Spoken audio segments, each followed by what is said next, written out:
number from Ukraine's Air Force that of the 29 ballistic missiles fired into Ukraine by Russia in the most recent attack, none of them were intercepted, just really underscoring Ukraine's lack of air defense, lack of those U.S.-made Patriot missiles, which President Zelensky will be working to obtain more of. We heard that soundbite from him just a few moments ago. But another message from President Zelensky will be one of showing that Ukraine is no longer on the back foot, highlighting the success of Ukraine's long-range drone strikes into Russia. We heard him when he was speaking to the Defense Industry Forum there at the NATO conference, saying no major oil refinery left in Russia that has not been hit by Ukraine, really underscoring the success of those long-range strikes. And President Zelensky is keenly aware that U.S. President Donald Trump likes to be on the winning team. He said as much in an interview this week that President Trump wants to be where there's success. So President Zelensky will both be trying to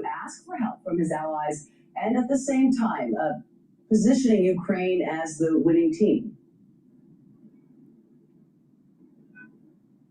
Audrey McAlpine, thank you. From Ukraine to Moscow, and Yulia Shapovalova is there for us now, our Moscow correspondent. How will the Kremlin see all this? You heard the words of President Trump. Do they see this as a moment of opportunity for peace, and maybe a peace that favors Russia, or do they see it as a moment of danger?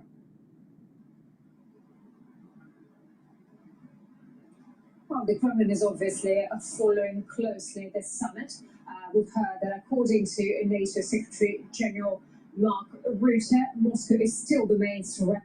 We're the world's most advanced program, built to control driver spend, managing travel expenses, protecting your AP. And our AI virtual assistant helps you identify spend abnormalities. Corpay. Introducing the all-new Velotric Discover 3 e-bike. Designed for comfort, powered for hills and distance. From the first turn of the pedals, your ride's... Russia hears discussions about scenarios of a possible direct military clash between Russia and the bloc. It's concerned about NATO countries' defense budget increase, as well as hypothetical risks of Kiev's request for nuclear weapons. The Russian side believes that all these steps do not contribute to peace, and Western actions are designed to support the conflict in Ukraine.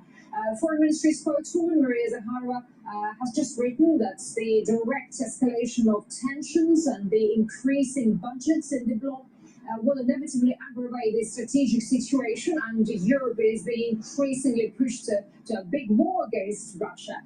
So Russia is going to closely follow US President Donald Trump's visit to Kiev and his statements, because all these meetings and negotiations are going to directly affect the future of the Russian-Ukraine conflict.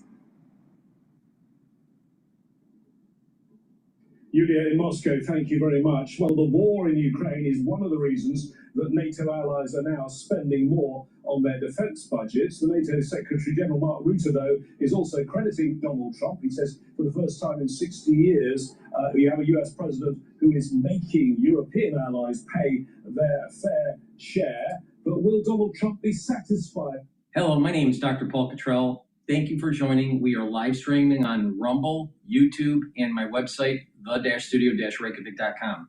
Please help support the work that I do by being a paid member to my Patreon channel or Substack channel. You can also donate on my website, the-studio-reykjavik.com. You can donate through Stripe, PayPal, or buy me a coffee. All these videos for free, so please share the links, ask your social media to follow me, and help support the work that I do. We're going to go over some of the news. Right now, the equity market is not open yet.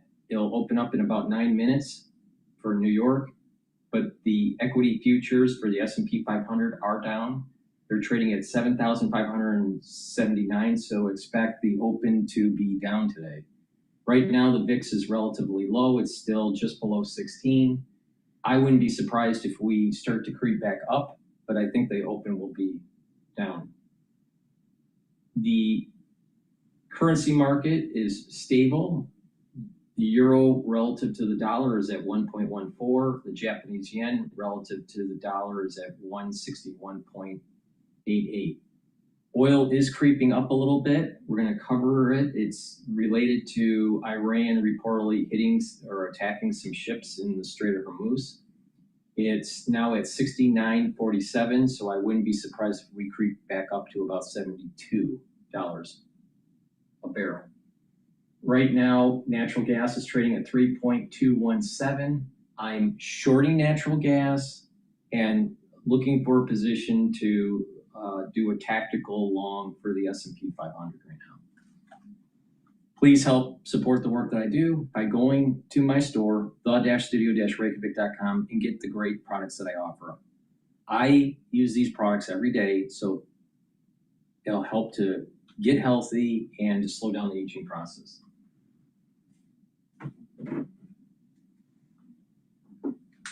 Two supplements that you should take every day: magnesium and zinc.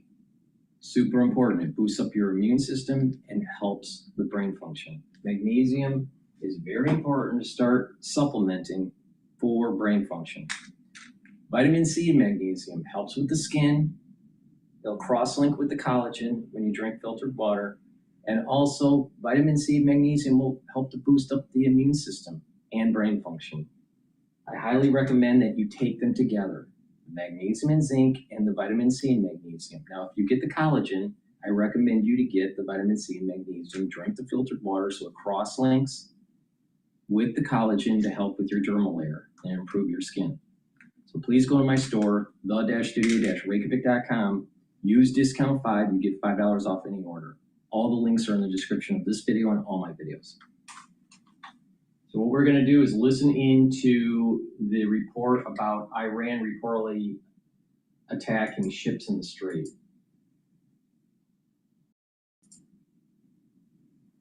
All right, straight into an alert. President Trump is set to touch down in Turkey just over an hour from now for the NATO summit, where he's going to meet with the Turkish president, meanwhile, before gathering with world leaders. Meanwhile, Iran's military reportedly fired at least 2 missiles at commercial ships in the Strait of Hormuz yesterday. So they're still doing the same old stuff. Lucas Thomason live in Turkey with the latest. Good morning, Lucas.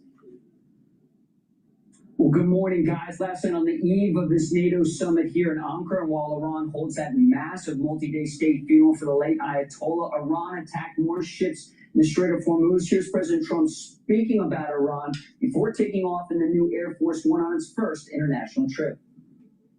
Look, we're going to win one way or the other. We're either going to make a deal or we're going to finish the job, okay?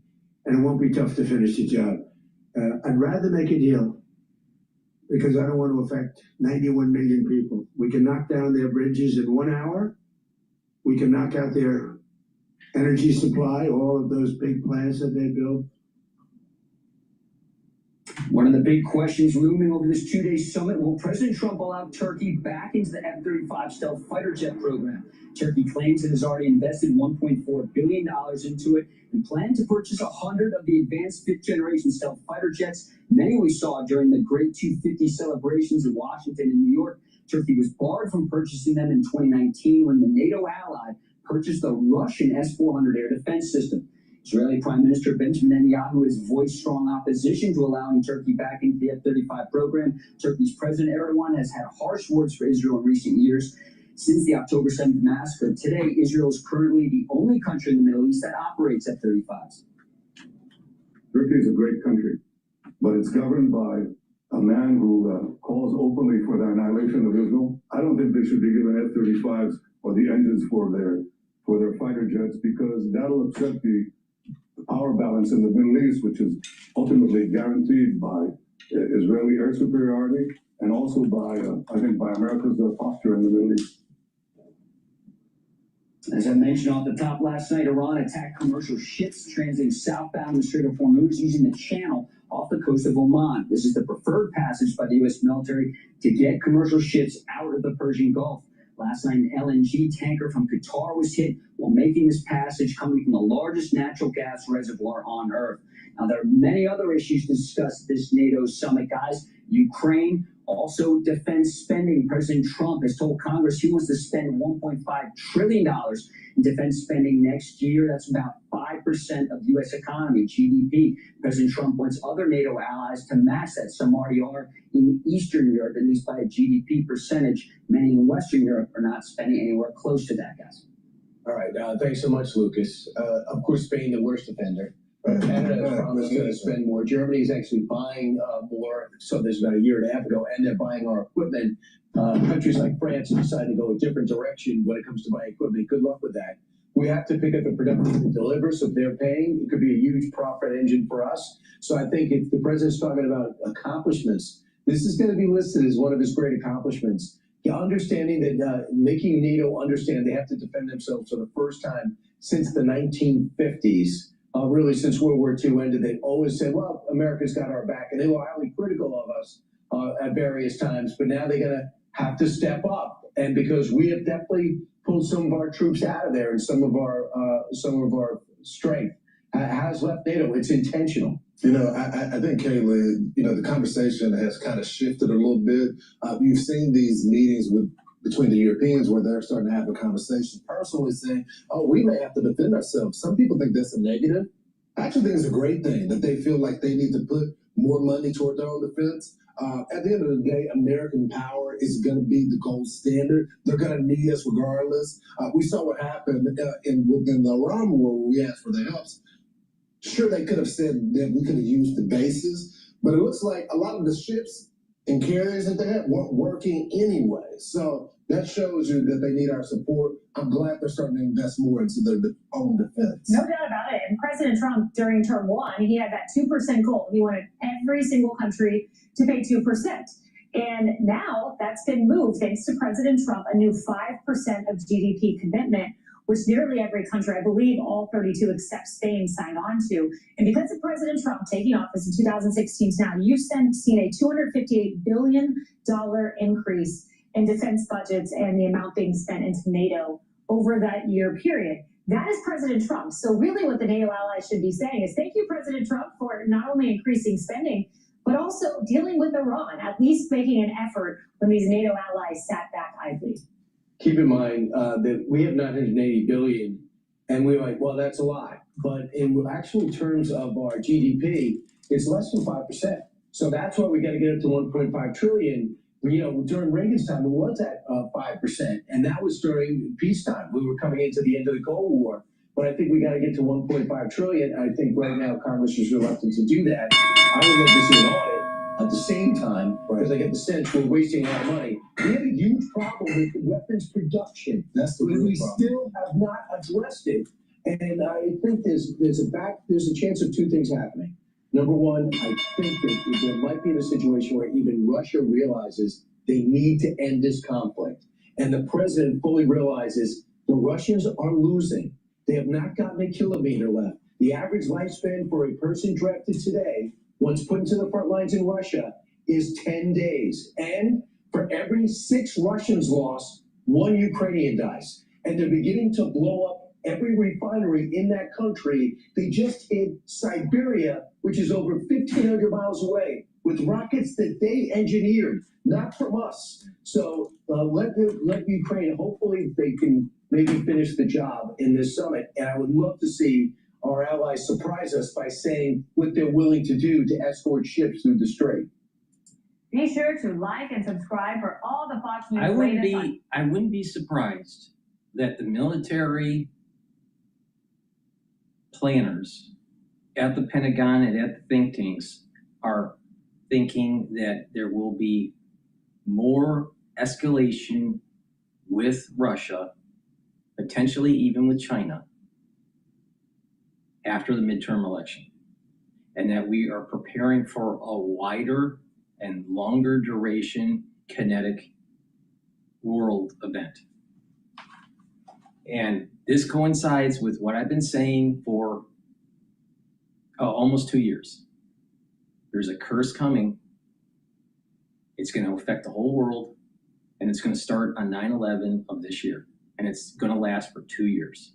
I thought it was going to last for 1 year.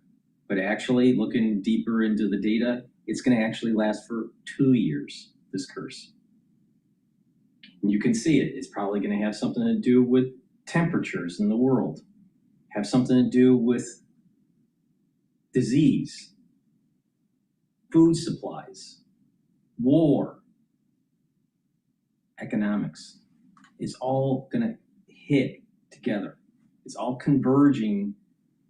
All these emerging news items that we cover every day are converging to a serious point. And that point is this 9/11/2026 opening of a curse for the world. There's an inflection point. Like when you look at historical events, there's an inflection point that led to a certain era, either a war or technological gains, a decline of an empire, whatever. We're approaching this point of history. All right. Markets are open right now, and the S&P 500 is trading at 7,530. Again, I am giving you a prediction that year end it's going to be 7,800 to 8,000 for the S&P 500. We have to readjust because we're going into this curse realm. I would be careful, but we'll reassess once we get to year end. The VIX is just under 16. Oil is trading a little bit higher than yesterday. It's at 69.62. And that new trading range, because we're above that support level of 68.78, we probably have a new range at about 68.78 to about maybe 72.74. I wouldn't be surprised if we in the near term creep up to $72 a barrel because of what happened with the Strait of Hormuz and the ship attacks by Iran. Natural gas is trading at 3.232. That's a little high. You know, I think there's a trading range between 3.3 to 3.1. So I'm going to short natural gas. And I'm waiting for the time series to evolve during the intraday trading to do a tactical trade with the S&P 500. But I haven't seen a good entry point yet. So I'll tell you when I do. But please go to my store, the-studio-reykjavik.com, and help support the work that I do. Now, if you follow my advice, you'll make some money on the market, but you'll also improve your health. How? By taking the supplements that I have on my store. These are supplements that I take every day to slow down the aging process. It's inexpensive in relative terms, and it will help you get that longevity and energy levels, reduce that inflammation, soak up those free radicals. You're targeting all the major pressure points of aging. I've been doing this for a very long time, since I was 16 years old. So if you just pay attention to me, I will give you an affordable way to slow down the aging process, and you'll get healthy, and you'll be able to reverse some of the problems that you have. Now, it starts with the gut. So getting a good probiotic is really important. Now, I have two types of probiotics. You can get either the veggie cap version or the powdered version. Now, I prefer to take the powdered version because I mix it with a lot of the different powders that I have on my store, like the collagen and the lignans and the gladiator barley, the boomer boost. So it's just easier for me. But take either one. Take it every day. When you do this, you're going to improve your gut biome. You're going to improve your mucosal layer. You're going to be able to improve the crypt of your lining of your gut. And when you do that, you're going to have a healthier gut, healthier cells, reduce leaky gut syndrome, improve your immune system, reduce inflammation. Your metabolism will improve. The communication between your gut and your liver and your gut and your brain will improve. Your sleep will get better. Your brain function will improve. You need a proper gut biome to do all the metabolism and breaking down of compounds that allow you to actually think better and allow you to get proper sleep. If you have a poor gut biome and you're having problems sleeping, well, maybe you need to change lifestyle, change the way you're doing things. Drink filtered water, stay away from processed foods, and get a good probiotic. Now, you either can get the powder version or the VeggieCat version. Take it every day. And you're going to see that your metabolism is improving. You're reducing the chances of allergies. A lot of food allergies is due to a poor gut. Your brain function will improve. And skin health also improves. You can take a look at someone, and if they have a problem with their skin, you can trace it back. If you analyze the patient, you can trace it back to a poor gut. So please pay attention to me. Get the probiotics, improve your skin, improve your brain function, improve your immune system, bring down inflammation, improve your metabolism. Good health starts at the gut. But it's not just taking a probiotic. It's also drinking filtered water and staying away from the processed foods, because what's disturbing the gut biome are the processed foods.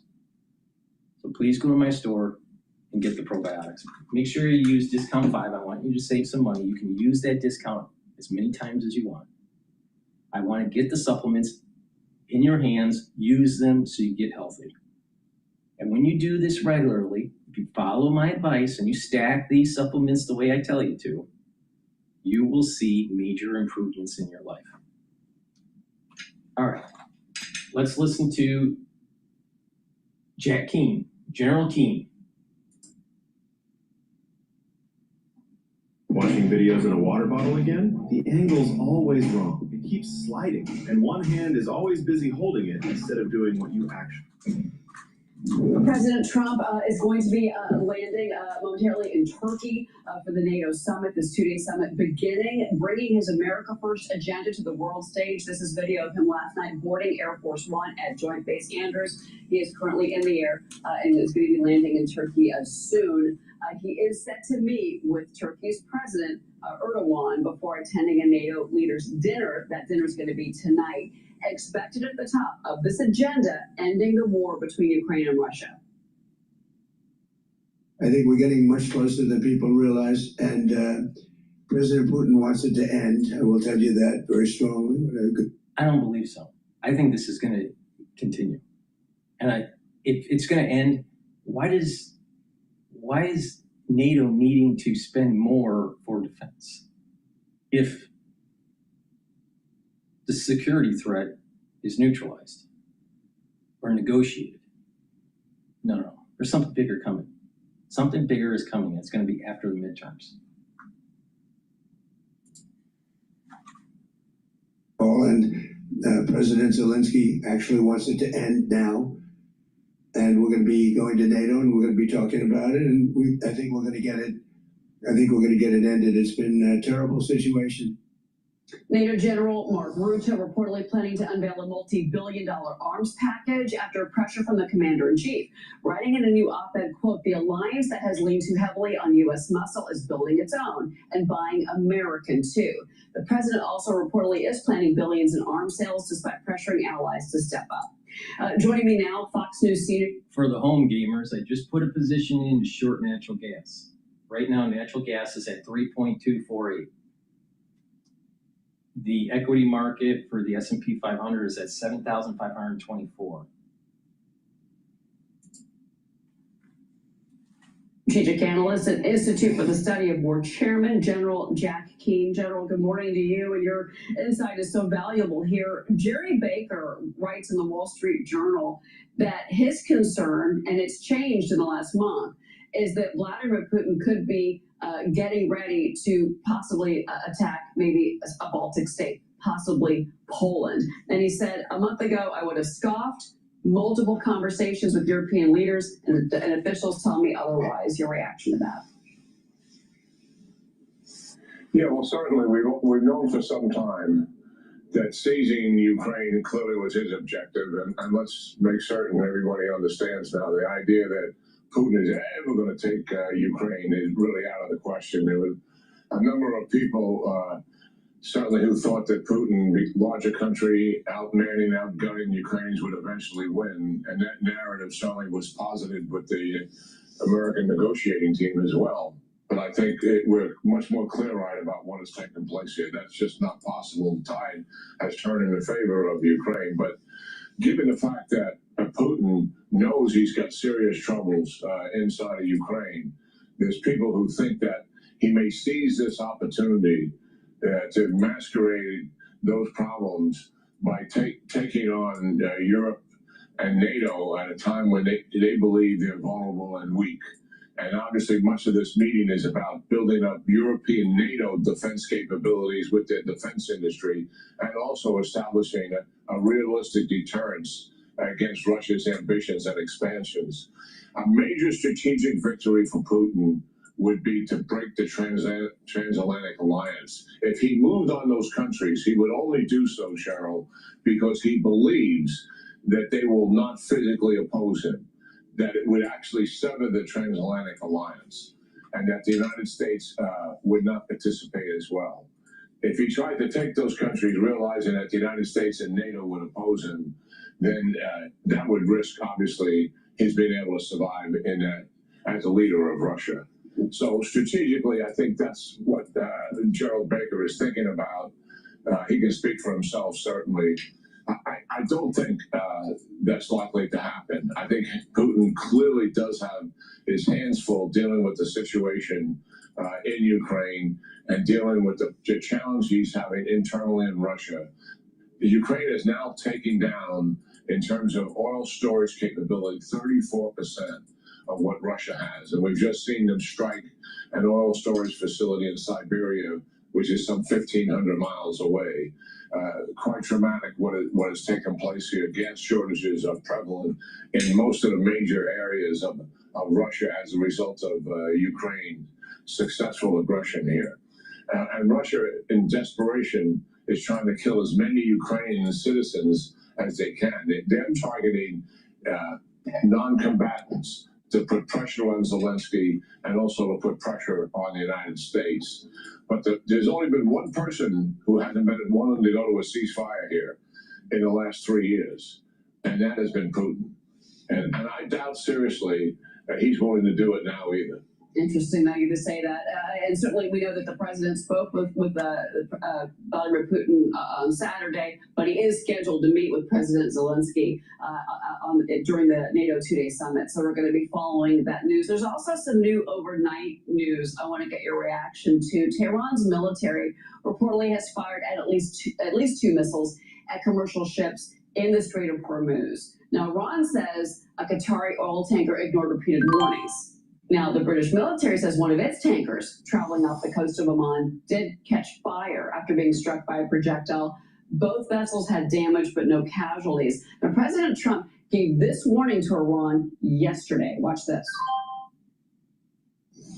We're going to win one way or the other. We're either going to make a deal or we're going to finish the job, okay?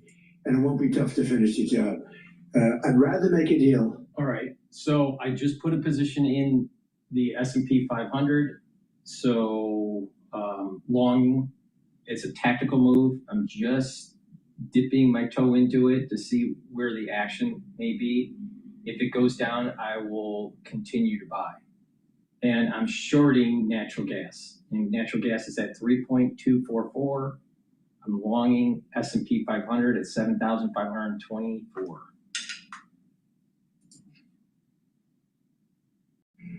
Because I don't want to affect 91 million people. I would say a small part of an afternoon, every plane will be gone. And they know that. Meanwhile, Israeli Prime Minister Benjamin Netanyahu reportedly did speak with President Trump on Friday, urging him to rein in Turkey's Erdogan over his anti-Israel rhetoric. Hold off on the planned $700 million jet engine deal. General Keane, I want to get your thoughts on all of this because you know, the reporting is, and this is the expectation from officials at the White House, that there's going to be a major defense deal announced and that the president's going to, once again, allow Turkey to start buying F-35s? Well, let me deal with the first thing, the Straits of Hormuz. In the memorandum of understanding, there was really only one deal there, and that was Iran would open their Straits of Hormuz, and the United States would remove U.S. blockade. And that was the deal. Everything else was kicked down the road in terms of negotiations with a 60-day deadline. And has Iran complied with that? Absolutely not. We've seen multiple times now that they are still maintaining some control of the Straits of Hormuz in terms of where ships. Exactly. The maritime law is not being protected. Trump is not protecting the maritime law of freedom of navigation. He failed with this. And the Iranians, they keep on delaying, they keep on negotiating and with terms and verbiage, and they're only going to reconstitute. They always do this. And Trump, because he's hubris, thinks that he'll be able to get a deal and that everything's going to be copacetic. And that's not the case. It's only going to get worse in the long run. Might as well get the job done. But of course, Trump won't. And, when something flares up in the Middle East, we're going to start seeing oil prices going up. And the freedom of navigation for every strait in the world is at risk now. Every single strait. Because Trump decided not to protect maritime law.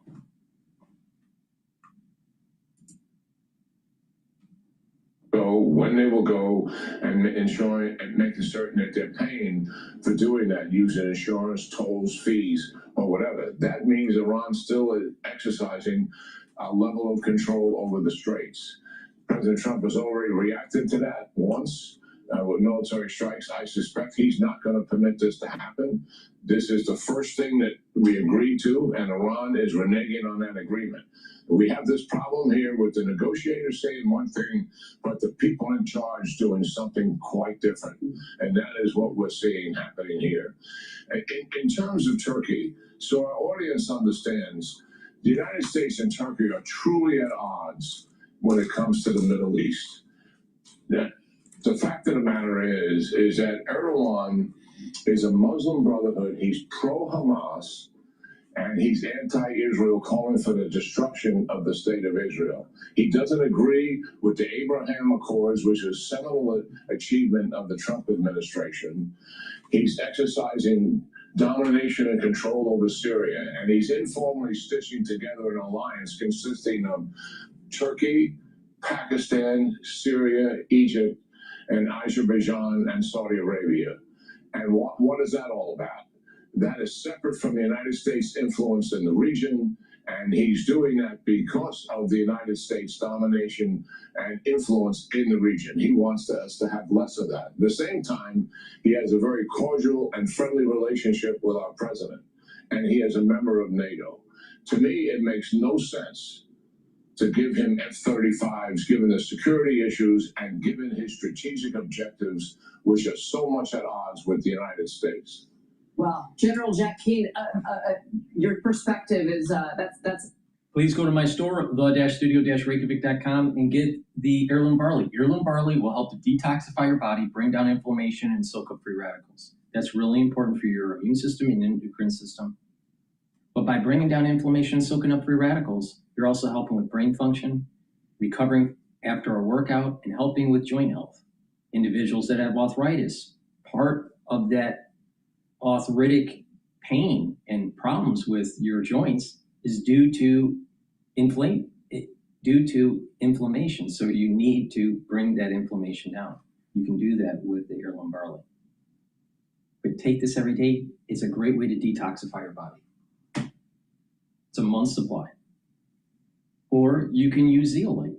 Take zeolite every day, 3 small drops underneath your tongue, and it'll help to detoxify your body. It'll get rid of heavy metals, toxins, and chemicals, and allow you to urinate them out within 6 to 8 hours. So take 3 small drops, they'll bind to the toxins, and you'll be able to urinate them out within 6 to 8 hours. This zeolite you can take every day. Some zeolite you can't. This you can. And by doing that, you are helping your immune system and your endocrine system. Super important. In addition, make sure that you drink filtered water, stay away from processed foods. That intake causes toxins to come into your body. Another thing that you should do is clean your house. Look at the cleaning solutions, the paints, the pesticides. If you need them in your garage or in your basement, make sure you put them in double layer containers. And that way you're preventing exposure, the daily exposure. These things degas. You may not even be able to smell them, but they degas, and that constant exposure can cause problems with your immune system, endocrine system, and you're building up toxins. So it's really important to detoxify your body regularly. Zeolite is a great way to do it. Another way is to use the heirloom barley as a daily detox. So please go to my store, use discount 5, you get $5 off, and put it as a routine for you to detoxify your body. Please go to my store, the-studio-reykjavik.com.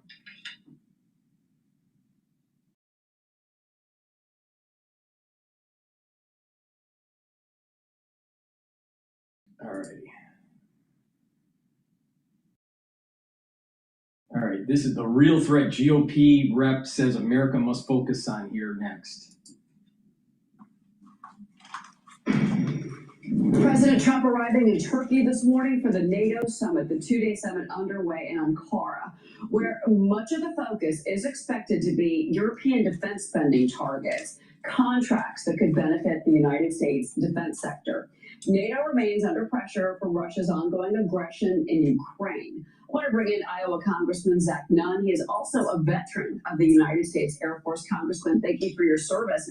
You have a bill that you say would force a choice for foreign banks that are funding this war or funding Putin. Do business with the West or do business with Russia? Make a choice here. Tell us about the Peace Act. What do you hope comes out of it?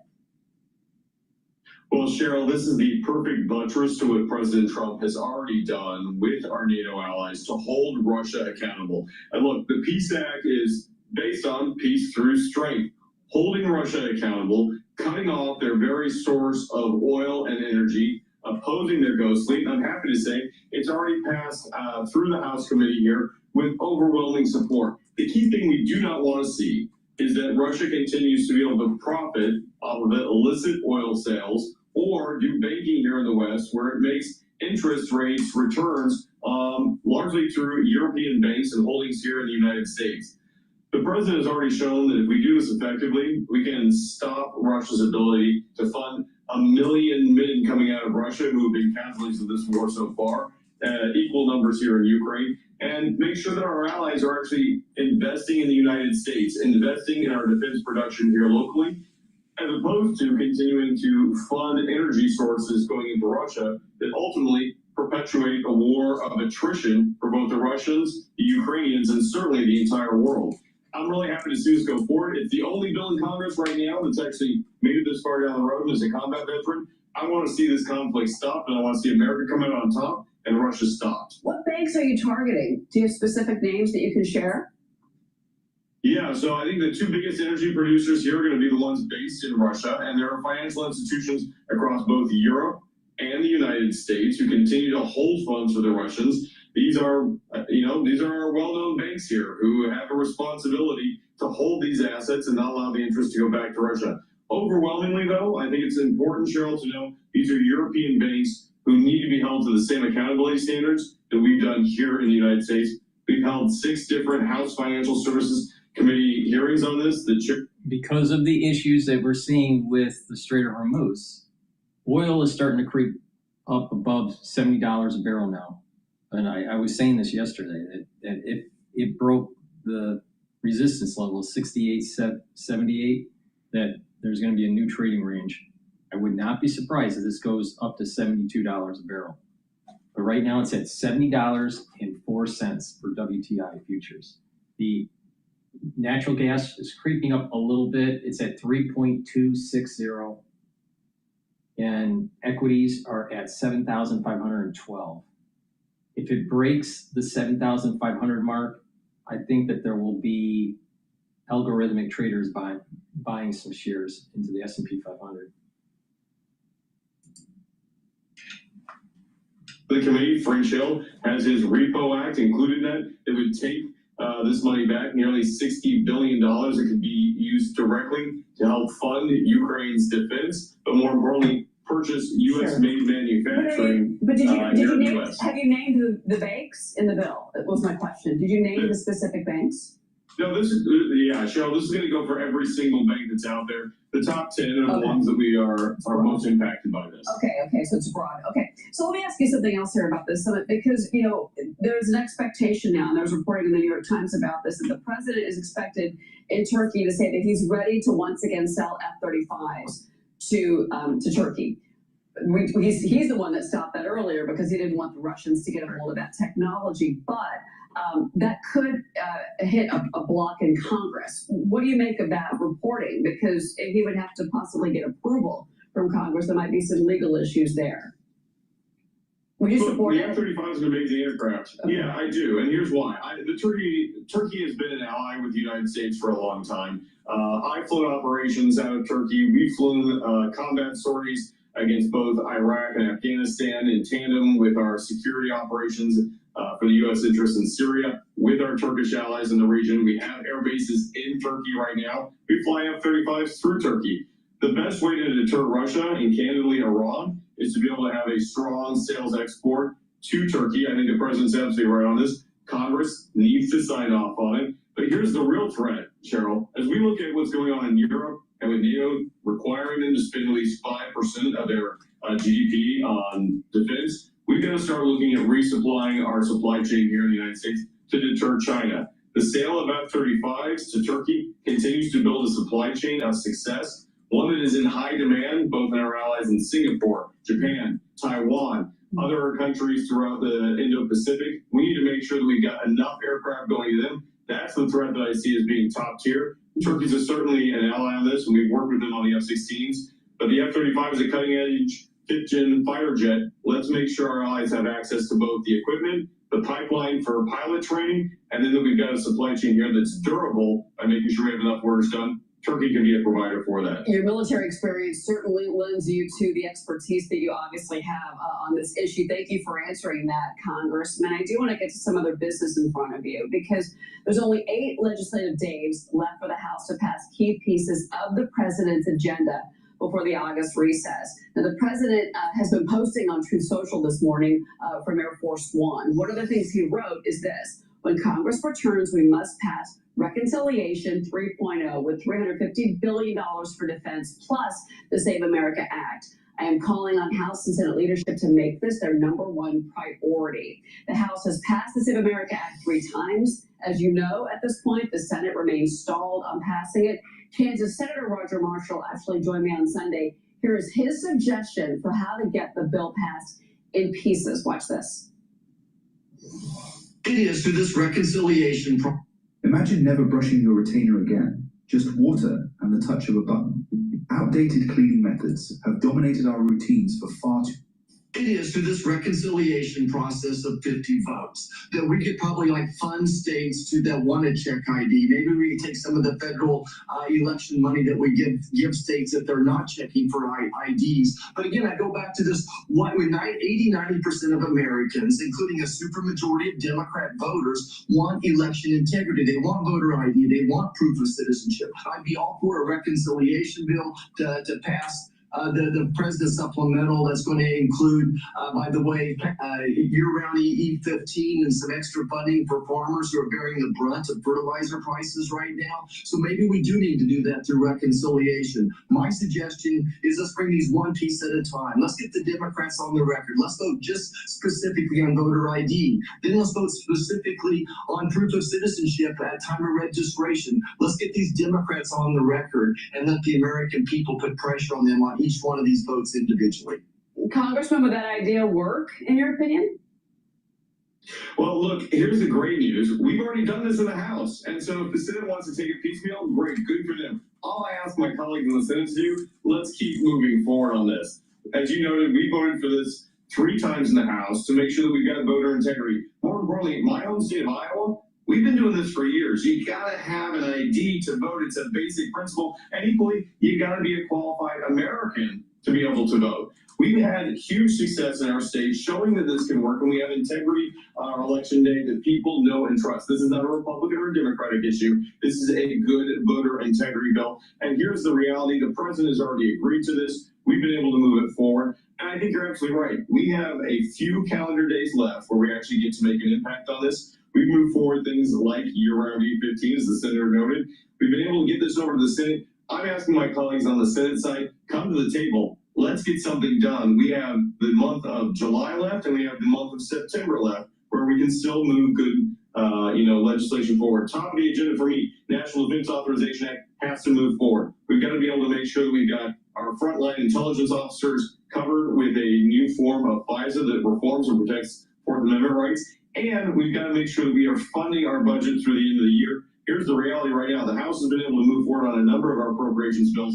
I don't want us to end in a situation in October where we have a government shutdown that the Democrats will force upon us because we haven't been able to move forward. A lot of good things happening. Let's make sure the Senate does the same. Yeah, Congressman Zach Nunn, you're right. There is a lot happening, and we appreciate your time this morning. Showing proof of citizenship when you're voting, I don't see as a hindrance to the actual voter. It's improving the election integrity. So I don't understand why this is an issue. Please, unless you have groups out there that want dead people to vote. And why do dead people always vote Democrat? Please go to my store, the-studio-reykjavik.com, and get the omega-3. Omega-3 will bring down inflammation. It's going to improve your lipid profile, help to bring down LDL levels and increase your HDL levels, and reduce the stickiness of your red blood cells to prevent overclotting. Omega-3 is super important to take for cardiovascular health. And by taking omega-3, you're reducing plaque formation. And when you have better blood flow, you're also improving your hippocampus, you're improving your memory, you're improving brain function because you're getting better blood flow.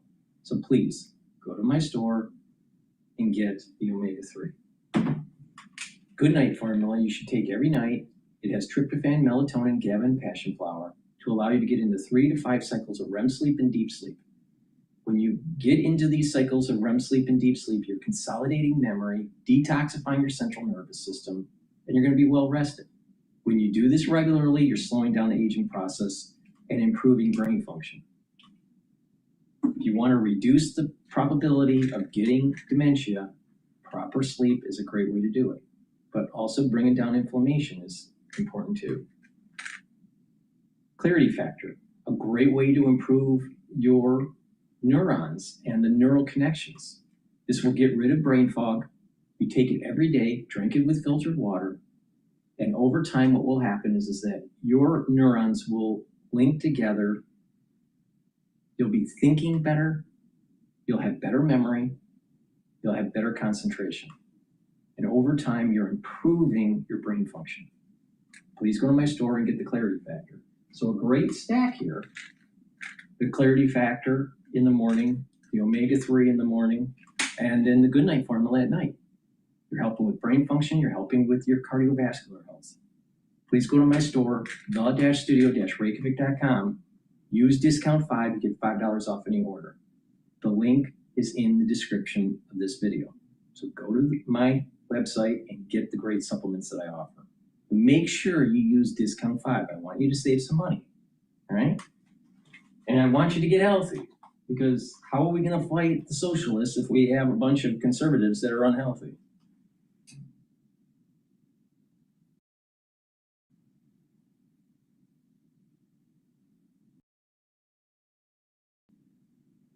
All right, let's listen into Al Jazeera about this NATO summit.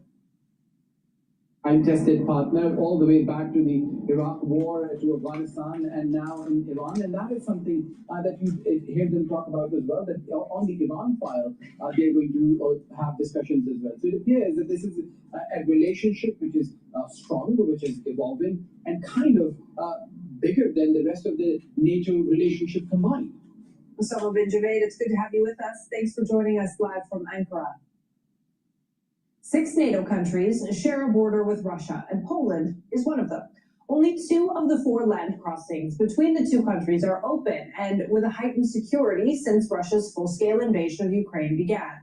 Milena Veselinovic reports from near Bezlety, close to the Polish-Russian border. We're right by the border fence between Poland and the Russian enclave of Kaliningrad. Over there you've got Polish border guards conducting their patrols, and beyond the barbed wire is Russia. But we're not allowed to swing the camera and fully show the Russian territory. Such are the sensitivities between the 2 nations at the moment, because here we truly are on NATO's eastern frontier, and the threat of Russia does feel real. And that's because Poland has been on the receiving end of cyber attacks, of disinformation, but also incursions into their airspace, sabotage on their railways, all designed to test, according to Polish authorities, NATO's response, and all orchestrated, again, Poland says, by Moscow, although Russia strongly denies that. And in the last few days, reports emerged citing US intelligence that there could be an actual limited but armed attack on Polish soil. Addressing this, the Polish Prime Minister Donald Tusk said that Poland is preparing for various scenarios. Milena Veselinovic, Al Jazeera, on the border between Poland and the Russian enclave of Kaliningrad. 2 explosions have been reported in Damascus during the French president's visit. Now, pay attention to what I was saying with the curse. It's already been telegraphed in the news that there may be problems with Poland and Russia. There's an emergence that's taking place as we approach 9/11, 2026. Now, for the ones that don't understand what I'm talking about, Rosh Hashanah coincides with the Sabbath on 9/11 this year. And you can't blow the shofar on Rosh Hashanah when it coincides with the Sabbath. You can't silence Satan or Satan. If you can't silence Satan or Satan, guess what? It's increasing the probability of your sins or the sins of the world not to be absolved. Historically, when Rosh Hashanah coincides with the Sabbath, especially when it happens 2 consecutive years, bad things happen. Well, it's going to start this year and next year. Rosh Hashanah coincides with the Sabbath. Something bad's coming.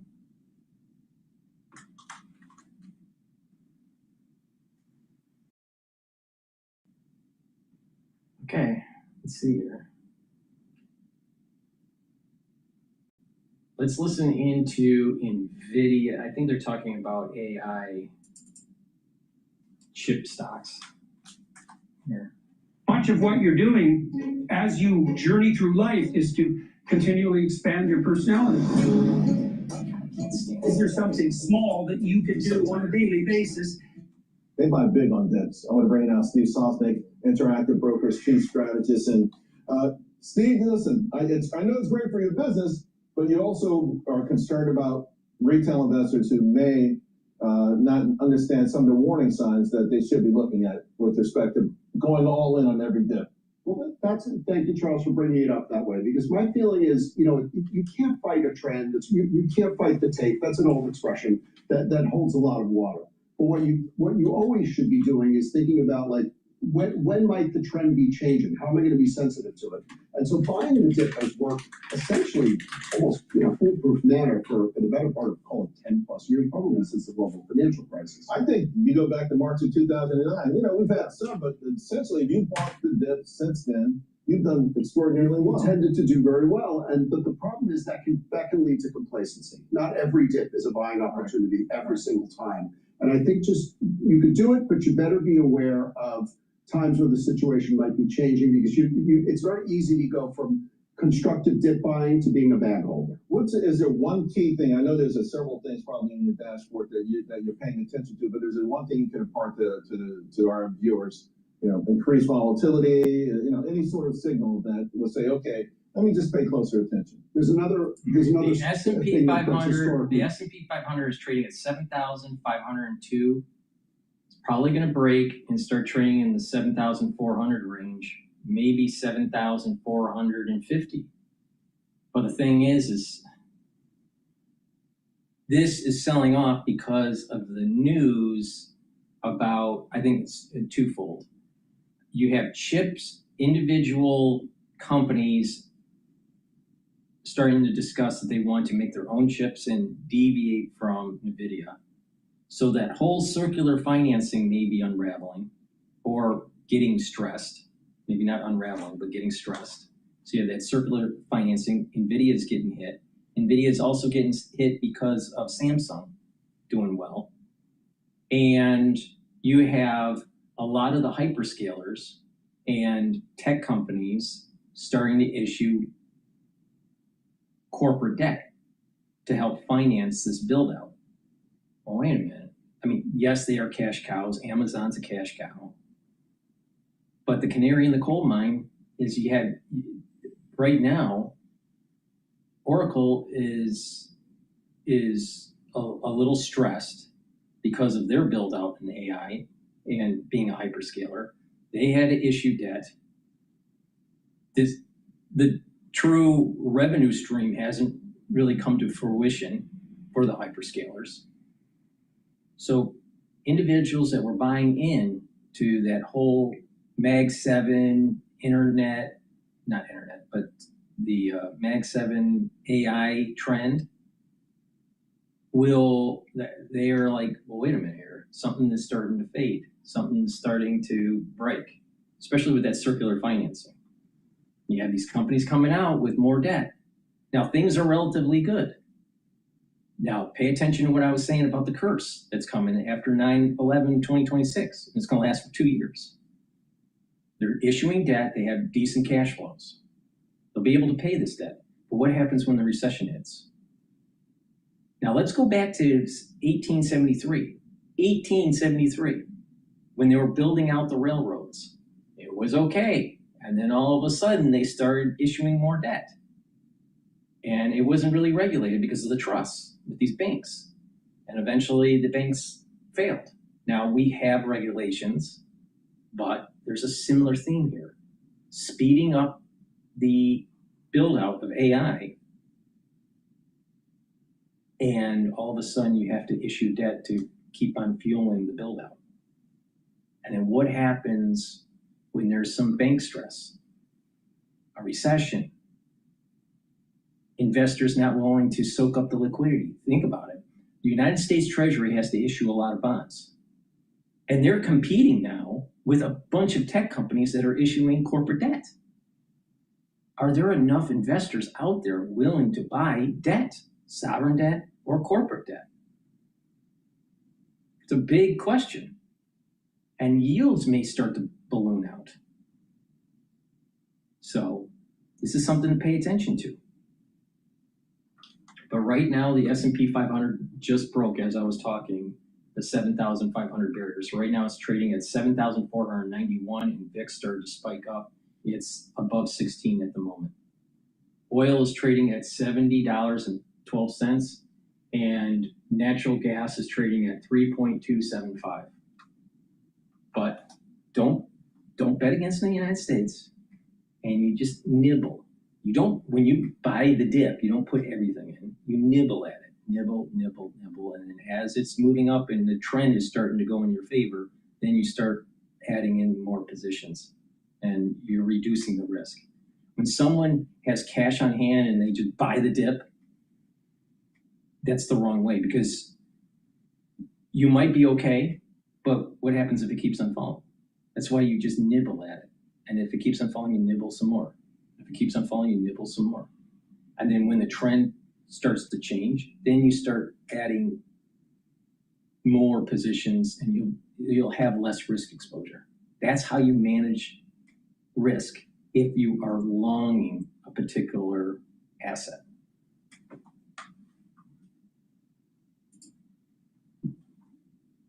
Typically true is that volatility tends to increase at turning points. And so when you start to see a trend peter out and volatility increase, that's not necessarily a red flag, but it's often a yellow flag, particularly when it's accompanied by some breakdowns in the underlying trends, especially when you have a momentum-driven market where people are investing on those trends. Right, good stuff there. I want to talk about the chips. I know the buying right now, retail, they love their chips. Micron, number 1, NVIDIA, number 3, and DRAM, the ETF, number 6. And we could go down among our top 25. I think it's like 12 of the top 25 are chip related, including some double levered single stock ETFs on Micron and SanDisk. They love the chips, and again, this is where it becomes. I'm not saying it's wrong. It certainly worked really well. Right. They have shown a little bit of a, the parabolic trend is broken. Parabolic trends, although we moved a little sideways, but when parabolic trends end, that, they end unpredictably and often in a very nasty manner. So again, this is why I'm not going to say sell all your tech stocks right now. That would be insanity. But it would also behoove people to start to notice, maybe take a profit here and there. Maybe you want to de-risk a little. Maybe you want to realize that, if you had a neutral investment portfolio before, you're going to be very heavily weighted in tech now because it's so outperformed. I personally have always been sort of concerned. I've never recommended any 3 times. I don't think even maybe double, but it's rare. But we start to see 3 times an ETF, 3 times an individual stock, and you have to be so extraordinarily nimble. It reminds me like of people who don't understand options. You can make money 5 times in a row, lose it all when the 6th go round.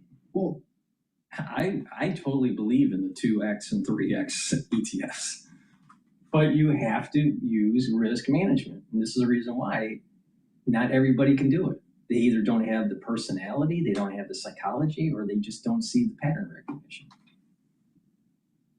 But he's wrong about that. For the average person, he's right. Here is there are embedded options, and that's where the real problem comes in.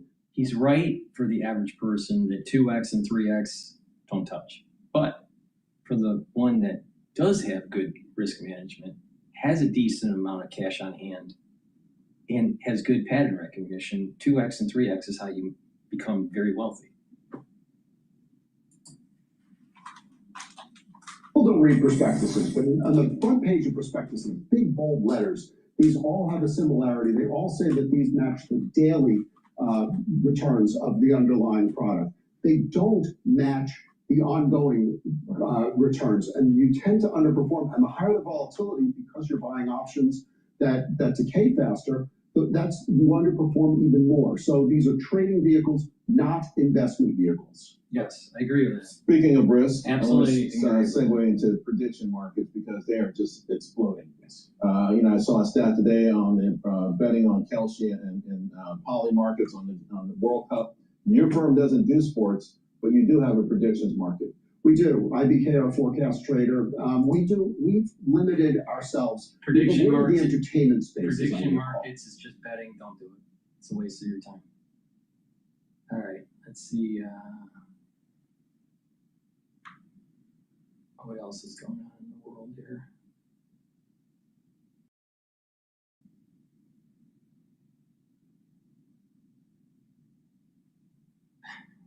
Okay. We have to always do an episode of Mondani and how he's screwing up New York. So let's do it now. But before we do, please go to my store, the-studio-reykjavik.com, and get the Manukani lozenges. It's made from structural nano silver. Or the Orange Splash, which is fortified with vitamin C. Both have structural nano silver.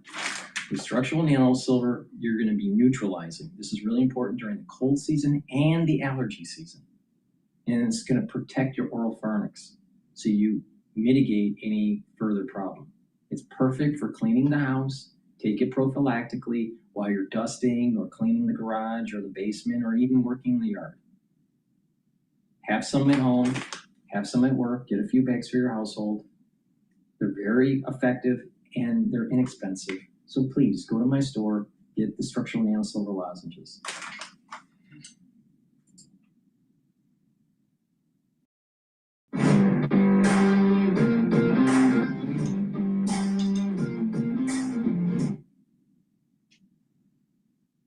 Stop calling me. You sound like calling you to let you know that we're gonna pay off every loan you have. Like, it's literally Easy.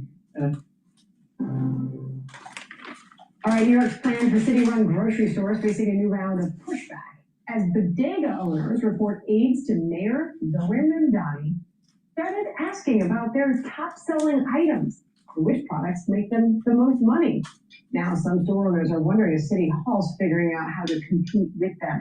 Don Katzimatidis is with us now, the Red Apple Group CEO and president of Gracie's and D'Agostino's Foods. Welcome to you.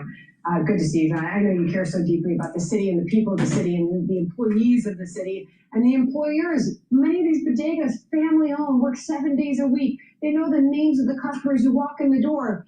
In walks the aides of Mayor Mamdani, I combined the two. In walk the aides and say, hey, by the way, why don't you share some of your proprietary information that you've learned running your business over the years? Which products make you the most money? Where's the most profit margin? These bodega owners are saying, take a hike. What's going on here? The answers are very, very easy. And since a lot of the people that the mayor has on his staff do not know the retail business, do not know, I will suggest it. The fact is, I've offered my services to it. They're not going to open some of the stores at 28, 29, 30, 31, 32. You know, if you gave me the assignment, I'll open them all up in 6 months. Let's go away from that. You know, but it's a 6 month deal. It's not a 2 year, 3 year deal. And the fact is, if they want to lower the prices of eggs, tell everybody, okay, show us your purchases. You bought 10,000 cases of or 10,000 dozen of eggs. We'll give you a credit against your real estate taxes of $1 a dozen. With the promise you will lower the prices. I mean, it's very simple. Let all the bodegas, let all the supermarkets participate. Lower the price of eggs. Give a credit against their real estate taxes. The other problem we have in New York City, half the retail stores in New York City are closing. Because not only are we not getting credit against our real estate taxes, congestion pricing. Anytime you want a manufacturer to come to New York City, you know what happens? You know, this is New York City. They find out congestion pricing. Yeah. I'm going to charge you 15-20% more for your product. So we're hurting the consumer. We're hurting the business people. You can't hurt the consumer and the business people. That doesn't make people happy. Let's give a credit to, you want to sell eggs? Give a credit $1 a dozen with the condition that you lower your gross margins $1 a dozen. And give a credit to milk. Give a credit to Does the taxpayer benefit in any way from this? I mean, they're on the hook for paying for these stores, right? All right, what are we talking upwards of $30 million? And then if they fail, you know, we're also on the hook, the taxpayer. But if they fail, there's the potential that they ran all the bodega owners out of business, and now there's nowhere to shop. There's nowhere to shop. You're absolutely right, and they can't replace them. You put the people out of the bodega owners out of business, then there's no place to shop, and they can't replace the places that they operate. But so there's a common sense decision. There's a common sense solution. All they have to do is get some people around them that know the business. Oh, I almost forgot to call for some of this stuff because this is just too good to be true. So the deputy mayor from the Economic Justice Office for the city is defending this, saying we met with bodega owners so that they can help us plan and ensure that we take into account their challenges and their role as part of the food ecosystem. Okay, I'll spare you the rest. Then there's this. Here's the grocery stores, the way owners. socialism works and how they get their fangs into your business is that they always want to do a survey or do an assessment. And then once they figure out how your business works, then they figure out a way to tax it or hurt it or take it away from you. Socialism will never work. And this is the reason why I keep on saying, you got to get healthy, you got to get smart, because we're going through tough times and it's a battle between conservative culture and ultra-liberal culture. It's a battle between the Enlightenment versus postmodernism. It is a battle between capitalism and communism.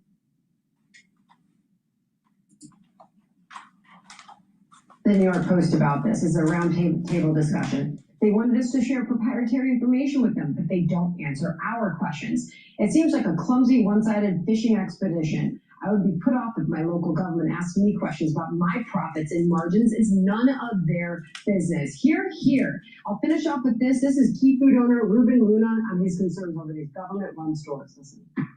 We're going to be suffering. We're going to disappear. We're going to lay off a lot of people. Where those people are going to get jobs? So they're going to affect not only the supermarket, but those little vendors in the streets. There's already too many stores in the neighborhoods. And how can you compete against the government or the mayor? There's no way we can do it. So we're going to be in trouble. Puts them in a tough position. Last thought, John? Last thought, why reduce the prices of eggs or bread or milk in 5 locations in the city?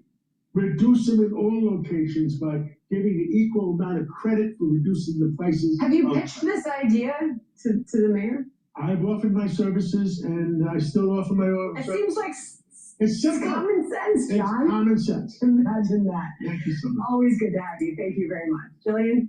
All right. Be sure to like. Please go to my store, the-studio-reykjavik.com. Get the Boomer Boost. This has 68 nutrients. This has all the vitamins and minerals and supplements that you need to slow down the aging process, improve your endocrine system, immune system, help with your cardiovascular system, help with brain function, help to control your A1C levels, get a steady burn of energy. There's no spiking. Your musculature will improve. Boomer Boost is a great supplement. And like I said, this is your multivitamin, but you get a lot more than just in a normal multivitamin. So I've been tweaking the protocol to lower costs for you guys. So please get the Boomer Boost and stack it. Stack it with the C60, the Max 35, the lignans, the turmeric, the ashwagandha root, and the probiotics. That's a very powerful stack that's synergistic, that's going to help to slow down the aging process. Now, you can mix and match a lot of different ways. Another great stack is the Boomer Boost with the heirloom barley or the gladiator barley, or the Boomer Boost with the resveratrol. But it's really important that you get the Boomer Boost. It's a cornerstone of helping to slow down that aging process and having all your different organ systems working properly. So just go to my store and take a look at the label. It's very comprehensive, extremely comprehensive. And you stack it with some of the other supplements I have, and you really are supercharging this anti-aging protocol. So you have more longevity and you're improving your body. But it's not just taking a supplement. It's about proper diet, proper exercise, drink filtered water, some spirituality or mindfulness, learning new things, talking to people, getting your body into parasympathetic mode. These are all very important to help to slow down the aging process and just have a better life. So it's about proper supplementation and proper lifestyle changes. So please go to my store and get the Boomer Boost. Now let's talk about that powerful stack. Ashwagandha root helps to control the cortisol levels and your blood glucose levels. Lignans helps to boost up your immune system and endocrine system, soaks up free radicals and brings down inflammation.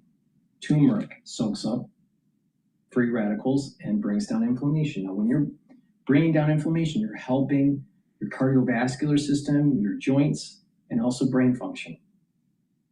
But when you stack this together, it's a very powerful stack that's synergistic. You can take them separately, and they do wonders, but the magic is stacking it. So what's going to happen is your immune system and your endocrine system is going to get better. Brain function is going to improve. Cardiovascular health will improve. You're reducing plaque formation. You're going to be able to control your blood glucose levels. You're going to recover faster after a workout. And with less inflammation and soaking up those free radicals, you're not aging as fast. It's a very simple concept. Boost up energy levels, bring down inflammation, soak up free radicals. It's a very simple concept. So take this supplement stack here, the ashwagandha root, lignans, and the turmeric. Now you can take them individually or just take the stack, but I highly highly recommend to stack it with the Boomer Boost. Because what are you doing? You get all the minerals and vitamins and other supplements in the Boomer Boost, and you're adding to it, you're stacking it to help slow down the aging process. See, there is this very fundamental concept that a lot of people don't understand. Why they don't understand, I don't know. FDA recommended daily allowance of certain minerals and vitamins will get you healthy, or it can get you to a point where you get closer to homeostasis, but it's not to slow down anti-aging. It's not to slow down the aging process. You have to boost up at higher levels certain types of minerals, certain types of vitamins, certain types of supplements. Not every higher dose of a certain vitamin is great for you. Only certain types. But if you pay attention to me, I'm giving you the recipe. All right. So if you just focus on balanced diet, eating greens and having some protein, and have a balanced carbohydrate diet, that will help you to get healthy, but that won't help to slow down the aging process. Taking the FDA amount of a particular vitamin or vitamins may help you to be healthy, not to be deficient in certain minerals or vitamins, but it's not going to slow down the aging process. See the key here? It's about higher doses of certain things working together to boost up the immune system and the endocrine system, and you're somewhat reprogramming, but you're helping to reduce the methylation of your genes. When you age, you're methylating genes, and as you get closer to an older age, you're methylating faster. This is the reason why that at a certain point you look at someone, they're aging quicker. You notice that? Well, they're methylating more. They have more free radicals. They have less energy. They have more inflammation. Well, bring down that inflammation by taking higher doses of certain types of supplements. Soak up those free radicals that are very potent and improve that mitochondria so you have better cellular metabolism and higher ATP levels. And when you do this, you're slowing down that methylation process. Just following the FDA recommended amount for a particular supplement isn't going to do that for you. It's not designed to be anti-aging. What I have developed over time, and what I'm telling you to take, is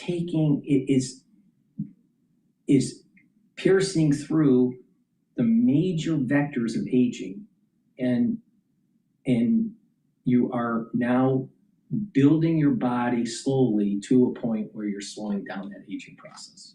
It works. I've been doing this for a very long time, since I was 16 years old. Now, over time, the supplements have improved. My understanding of the human body has improved. The idea of stacking, the research that comes out on sports medicine and geriatric medicine and aging medicine has improved over the last 10 years. A lot of people don't realize you can learn a lot from sports medicine just to slow down the aging process. You don't have to apply it to be in the Tour de France.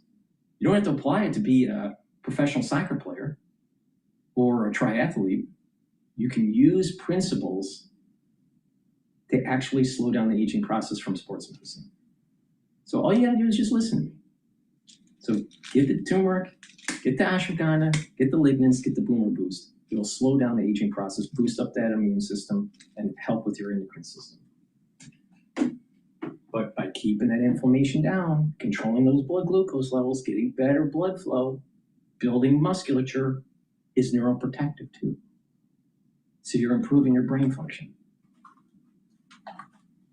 All right. I have a hard time believing that just following the FDA recommended numbers, it's going to improve brain function. I doubt it.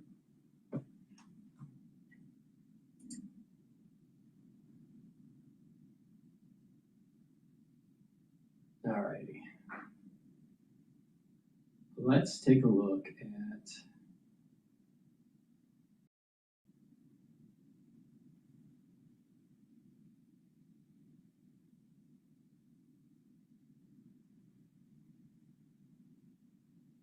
let's listen to Times News. No, that was 3 days ago.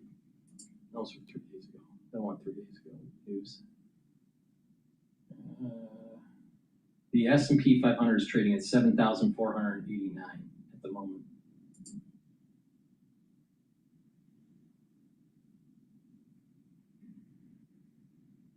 Fetterman calls on Bernie Sanders to apologize for backing Planter.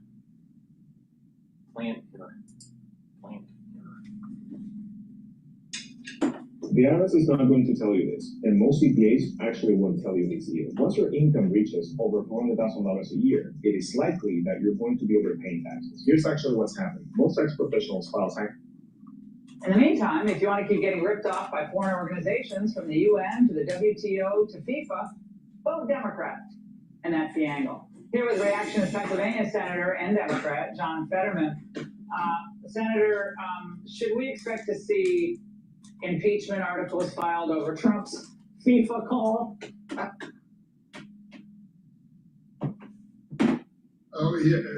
Yeah, I mean, no, I mean, why are we talking about P. Hustle? Yeah, Plattner. Yeah. Well, we're going to get to Plattner for a moment. I just wanted to touch on that. You know, the left and Democrats are all upset about the World Cup because President Trump said to the FIFA chief, you should review the call. Everyone knows that call was bad. But now that's sending people to say the World Cup is now forever corrupted, or at least in this tournament, it's corrupted because President Trump's called to FIFA. Your reaction to that? I haven't been following that closely. I mean, my wife follows soccer very closely as my son. I mean, she's, all in on Brazil. I'm a Steeler guy here in Western Pennsylvania, but I haven't really followed that very closely. Honestly, I've been...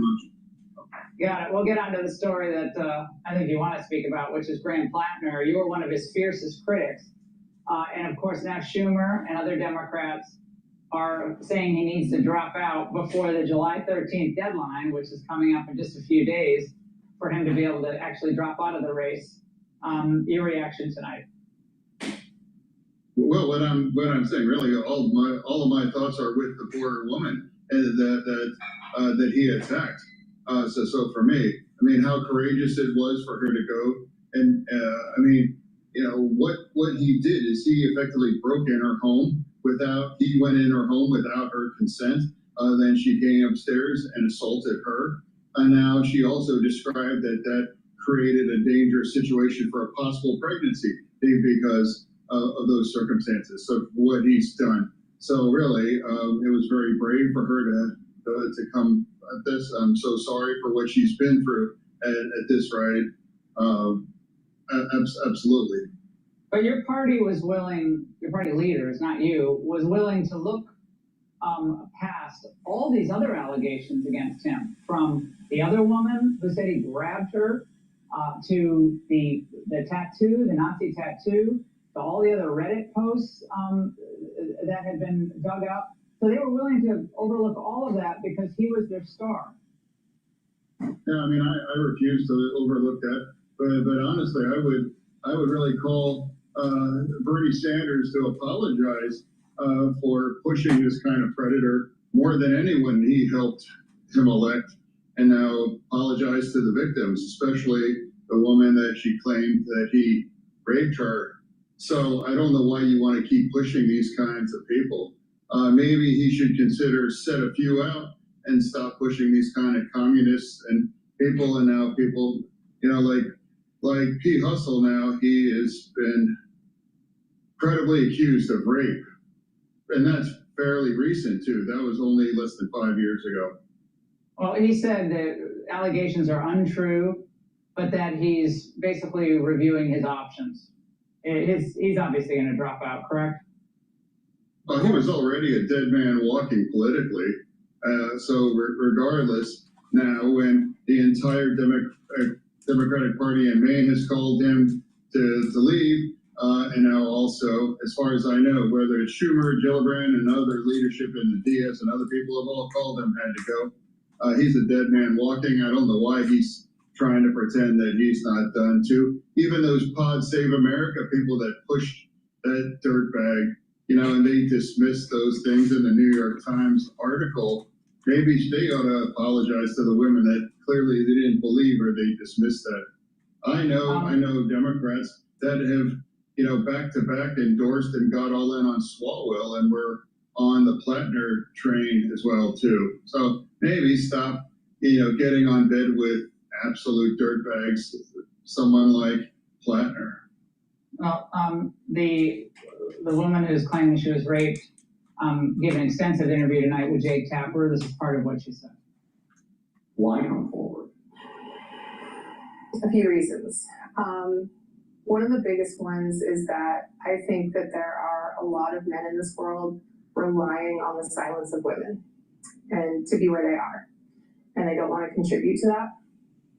I also want to just get my life back. Yeah, but why didn't she say this in 2021? Now, I'm sure it happened, but she should have said something in 2021.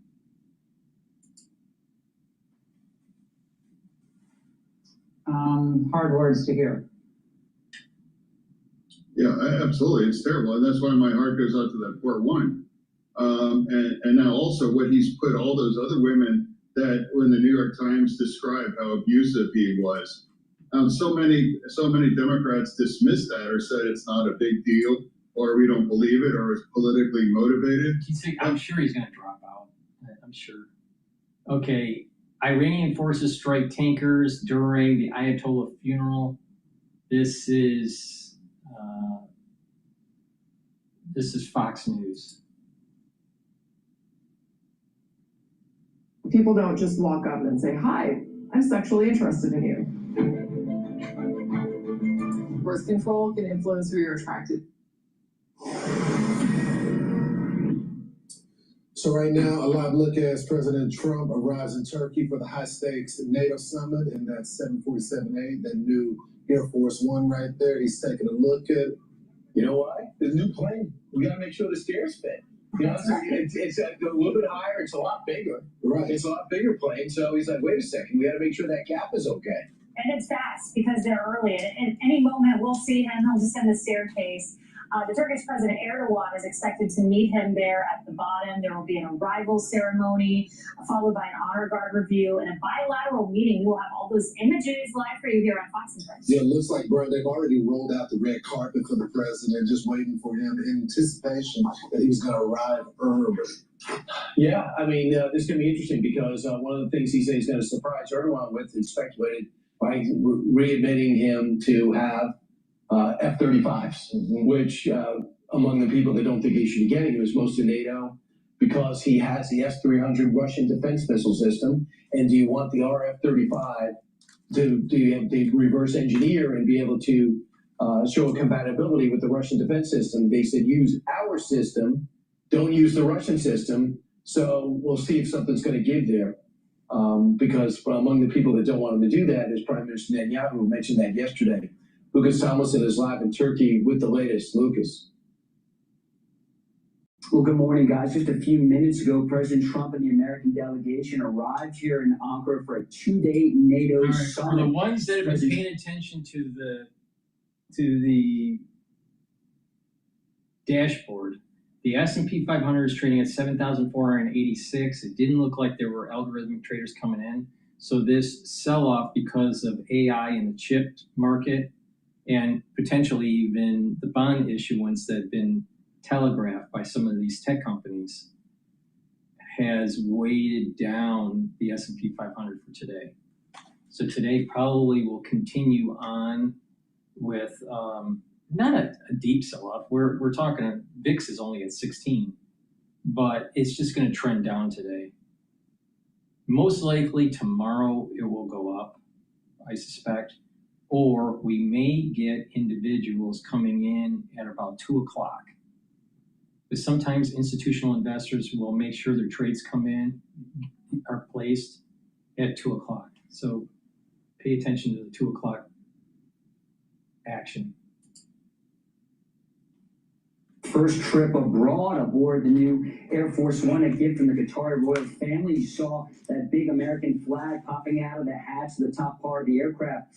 This plane is bigger than the previous Air Force One, about 12 to 15 feet longer, in fact, and didn't have to refuel. Flew all the way from Andrews here to Ankara. You mentioned some of the issues looming over this 2-day summit. President Trump expected to allow Turkey back into the F-35 stealth fighter jet program. It is not without controversy. As you mentioned, Brian, Israeli Prime Minister Benjamin Netanyahu, currently the only country, Israel, that operates the F-35 in the Middle East, does not want to see Erdogan receive these jets. Also, Congress and the White House barred Turkey from being in the F-35 program back in 2019 because Erdogan and Turkey had acquired the modern S-400 Russian air defense system. So perhaps Erdogan will have to give that up to receive the F-35. So we'll just have to see after President Trump meets with Erdogan and holds a press conference tomorrow. Other issues looming over the summit, the future of U.S. forces in Europe, Ukraine, also Iran. Last night, while Iran laid to rest, has this massive 7-day state funeral for the late Ayatollah killed by U.S. and Israeli forces on the first day of the war. Iranian forces attacked 2 commercial ships transiting the Strait of Hormuz. One of them was an LNG tanker coming from Qatar, where the largest region of natural gas. It was using the southern Omani route. And of course, the Iranians have been telling ships to use the northern Iranian route and perhaps instituting its tolls after the 60-day MOU expires. But right now, we're awaiting President Trump to disembark from the new Air Force One. You see the Turkish honor guard there in formation at parade rest. It's a large American delegation here arriving with President Trump, Secretary of State Marco Rubio, Secretary of War Pete Hegseth, Treasury Secretary Scott Bessent. It's going to be 2 days of meetings. There's going to be a dinner tonight hosted by Turkish President Recep Erdogan with the NATO leaders. And tomorrow, again, there'll be a press conference with President Trump alongside Erdogan. And it's worth noting, the president has a real affinity with President Erdogan. They have a great personal relationship. There are some questions of whether the president would even be at this NATO summit. Obviously, he's had some harsh words for NATO. And the president said he's here solely out of personal respect for the Turkish president. And the Turkish leader, Erdogan, specifically requested that President Trump be here and engage. And he's doing that at his behest. Yeah, and I think the other person that the president has respect for as well, Lucas, is Mark Rutte, the head of NATO. And I think he understands the president. He understands his thinking. Skip over to Bloomberg here. People to live. The housing costs in San Francisco, which had been soft after COVID, now is crazy. Where do you put all the workers? So I don't know. All right, very good. Appreciate it. Laura Rappaport gives an update on all things commercial real estate. Laura Rappaport, she's the founder and CEO of Northbridge, which is a Carlyle Group company. She tells me it's a good thing. We like the folks at Carlyle. We know that. Because the folks, Mr. Owns the Orioles as well. Oh, okay. So you can get good seats. And she's a good guy, by the way. You can hang with me then.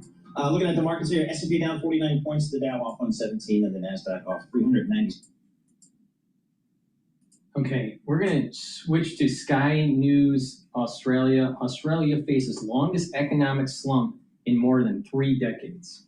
Before we do that, please go to my store, the-studio-reykjavik.com, and get the digestive enzyme complex. This will help to reduce the load on your pancreas so you can digest your proteins, carbohydrates, and lipids. It'll help with your digestion, help you to absorb those nutrients, and keep that pancreas healthy. Please go to my store and get the digestive enzyme complex. China test fired from a submarine yesterday, flew over multiple Pacific nations, and appears to have hit waters close to Tuvalu. Now, the missile was fired just after Anthony Albanese signed the Oceans of Peace Agreement with Fiji.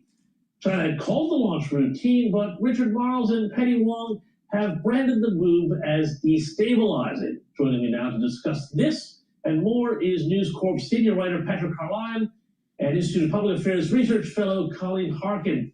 Patrick, I'll start with you here. I kind of thought that Albanese had stabilized the relationship with China. At least that's what he told me. This seems a bit destabilizing, frankly. Look, Australia's place in this was described by somebody as roadkill, in the sense that there are much bigger issues here than Australia's regional security and what's happening in Fiji with Albanese over the past couple of days. I think the key word here is intercontinental, and that's what this missile represents. It means China could actually hit the US mainland if it came to it. And I think Australia's place in it is our security is critical. If China's going to set up military outposts on our doorstep, then that's a massive deal. But we're not the main story here. This is all about the US versus China. Absolutely. But, Colleen, this is a disturbing thing to have happen just coincidentally when this pact has just been signed. Mike Pizzullo, the former intelligence chief, he has said that, well, we need to be sure that this wasn't just a coincidence here. Such a test takes time to set up. There have to be ships downrange, track it for telemetry, and so on. Do you think that this could have been a deliberate signal timed with intelligence China may have obtained about this deal being signed to also send a signal to the South Pacific and Australia about the growing security pacts that have been signed here in the Pacific? Well, I mean, probably all of the above is an issue to concern ourselves with, because to see a long-range missile in our neighbourly waters has got to kind of be the warning shot to say that the old idea that our geographic and isolated location was somehow part of our security consciousness that has to end. That illusion has to end, and we have to get much more serious about our security and our defence relationships with our alliances and our own sovereign defence mechanisms that we have. So we sort of seem to have been a bit sort of laissez-faire for a very long time about what we consider we need or we don't need, and I think this is an absolute warning shot to say we have to get serious about how we upskill our defence mechanisms. Well, and Patrick, I just want to stick with you for 1 second on this topic here, because it is, I think, very important. Richard Marles, the Defense Secretary, and also acting PM while the PM is away, said that this just shows that we have to be ready. But the implication of his statement is that we are ready. I don't think we're anywhere near close to ready if China really decides to act up in the Pacific. We're nowhere near it, are we, James? I mean, look, we might be getting 3 subs in, 8 years' time or something. China has been, saber rattling, throughout the Pacific for a long time. And this is an escalation. I think to describe it as routine is silly. It brings the US into the equation. And Australia's place, as Colleen, rightly pointed out, we're not protected by our isolation anymore. This missile proves that these are really dangerous times. We need to be talking about it, and we need to have a defence budget that recognises the threat at our door. And yet we didn't see anything like that come out of that May 12 budget, which we're still talking about. The only thing that it's has the capability to blow up is house prices. But anyway, moving on. Labour is now in a bit of hot water after new data has revealed that Australia's migration program is, who knew, actually propped up by family members and not the skilled migrants our workforce needs. Now, Colleen, I'll start with you on this because the Institute of Public Affairs has done great analysis for the Department of Home Affairs data from 2024-25. We've got that in the Daily Telegraph today, and found that of the 132,148 permanent skilled visas granted over a 12-month period, only about 33% actually went to someone approved as skilled. Colleen, what can you tell us about this? And shouldn't we be focusing more on actually training Australians to get jobs rather than just simply looking overseas? Yeah, this is a great work of my colleague, Dr. Kevin Yu. 185,000 permanent skilled migrant visas, 71% of those. I think the average Australian thinks that means that 71% of those people are the skilled migrants. And when you find out that well less than half of them are the skilled people and the rest of them is family members and people connected with, I think people are very surprised to understand how those stats work out. The other thing, little as a side issue here, 185,000. Just imagine what happens when they really ramp up the vacation birthing industry in the United States, and they get citizenship because the child is born an American citizen. Now, I know this is about Australia, but I'm going on a tangent here. The birther issue in the United States, you'll have these people coming from China or some other country wanting to have a child that is an American citizen, and then they give birth, the kid's an American citizen, they'll go back to their home country, let's say China, raise the child for 18 years, and all of a sudden the child moves to the United States, and then it opens up the floodgates of the family members coming in and living in the United States. Now, are these skilled individuals, the family members? Most likely not. Most likely not. It's important. A country needs to be able to control their borders. And when you can control your borders, you can filter what type of immigrant you want into your country and how they're going to improve the society, improve the economics, instead of just opening up the floodgates. Because there's a lot of riffraff out there, and a lot of riffraff don't deserve to be in, let's say, the United States, because it's only going to make things worse. If you're in a bathtub and it's nice and soapy and you're taking your bath, and then all of a sudden someone's dumping mud water into it, are you going to enjoy your bath? No, of course not. Is your bath healthy? Probably not. No. But unfettered, that's what's going to happen.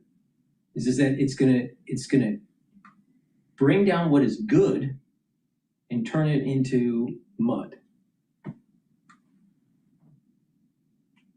This is the reason why all nations have to control their borders.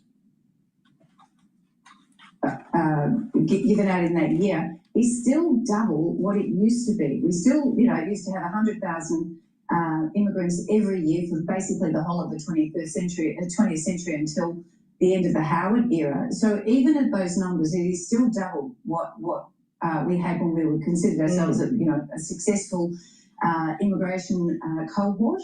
But the average Australian, I'm sure, has no understanding about how those numbers are being manipulated, and it is genuinely a con, because what we keep getting told is that we need these immigrants to fill these jobs, but we're not importing skilled immigrants to fill whatever these jobs might happen to be. Exactly. We still have huge vacancies in skilled areas, and we have hundreds of thousands of people coming in who are not skilled. And not only that, we're not doing enough to train our own local people here that we're producing ourselves to become skilled workers themselves. But Patrick, this seems like it politically could have a lot of potency, because it gets the debate about migration off of the field of monoculture versus multiculturalism, which is quite contested and contentious, and has, let's be honest with it about it, a fair bit of baggage around it. This is very pragmatic data here that I think that if the Liberal Party wanted to hook into it, would be a pretty powerful thing for them to campaign on. Absolutely. And look, I think the other point too is the skilled migrant program takes in something like 480 occupations in theory. And, we like to think if we're getting skilled workers, they're going to be electricians or plumbers or carpenters, people who are going to build stuff. And I mean, the numbers are nowhere near where we thought they were. The political rhetoric has been, we're bringing in all these skilled migrants. Well, less than half of those who come in on a skilled migrant visa are actually skilled workers. And a lot of them aren't tradies. We need people to build stuff. This is very illuminating. It's really interesting. Well, yes, it does play the electorate. Look, I just think that, when you have this idea that not only are the people doing the things that they're supposed to with it, they're bringing with them people who are further imposts on our infrastructure. I just think it's so deadly for labor, but they seem to be getting away with it for now. But it is a good question, though, how long, because we've got other news that suggests that Australia is set for its longest stretch of subpar economic growth in more than 35 years. Deloitte Access Economics has downgraded its real economic growth forecast for Australia to 1.3% for the financial year. And not only that, they say growth is going to stay below 2% for the longest period since the global recession. Yeah, I think there's a couple reasons why Australia is having a problem. First reason, China is slowing down. It has economic problems. So they're not importing as many raw materials as they used to, especially, let's say, 10, 15 years ago. And a big part of the Australian economy is selling raw materials to China. So they're heavily linked economically to the growth of China. Now, if China starts to have a more robust economy, then Australia most likely will benefit from it. But that whole super cycle of commodity trading and shipping that took place starting at around the beginning of the century, the 21st century, that has died down a great amount because the build out in China has already happened. China made a lot of cities that were just ghost cities. No one's living in them.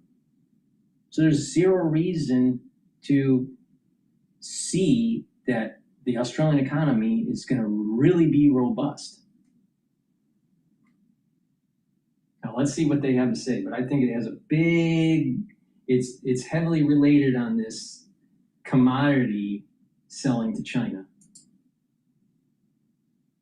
Early 1990s. Colleen, this is just horrific news. We've also seen the news that, we've been in a per capita recession for 10 of the last 15 quarters, that our inflation is almost the highest in the developed world, short of Iceland. We're going to keep getting poorer and poorer every week, so long as this goes on, relative to the rest of the world, aren't we? Definitely, and I think the average person on the street can feel it. Like, we can feel that our standard of living is decreasing. The cost of living is an extraordinary burden on people. And the shocking part about this is that we don't have to be here. This is all self-inflicted. And so I think that level of frustration amongst people and the desire to see change is growing stronger every day, because we used to have the cheapest energy in the world. We used to have one of the highest standards of living in the world.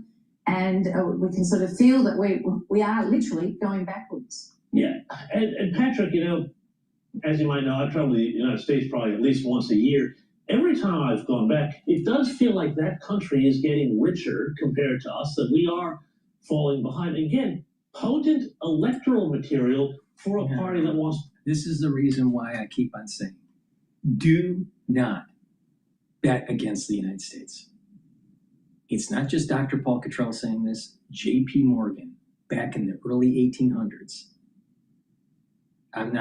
late 1800s, early 1900s.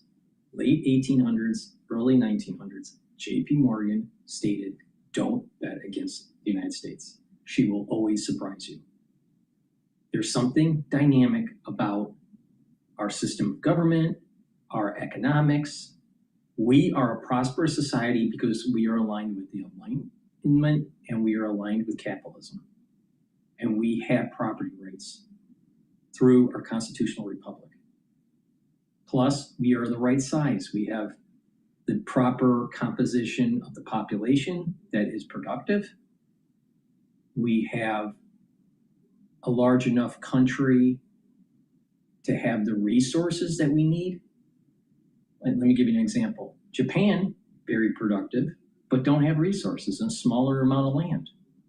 So they reach their potential and their S-curve for the economy much quicker. And then all of a sudden stagnation. The United States has that proper size. It's not too big, it's not too small. It has plentiful resources to allow for a dynamic economy, and it has the entrepreneurship ethos and the rule of law and relatively good healthcare. So when you add in all of the ingredients, there are very few countries that have what we have. Don't bet against the United States. Now, yes, we could have a crisis, we could have a terrorist attack, we could have the stock market crash, but never, ever, ever, ever bet against the United States.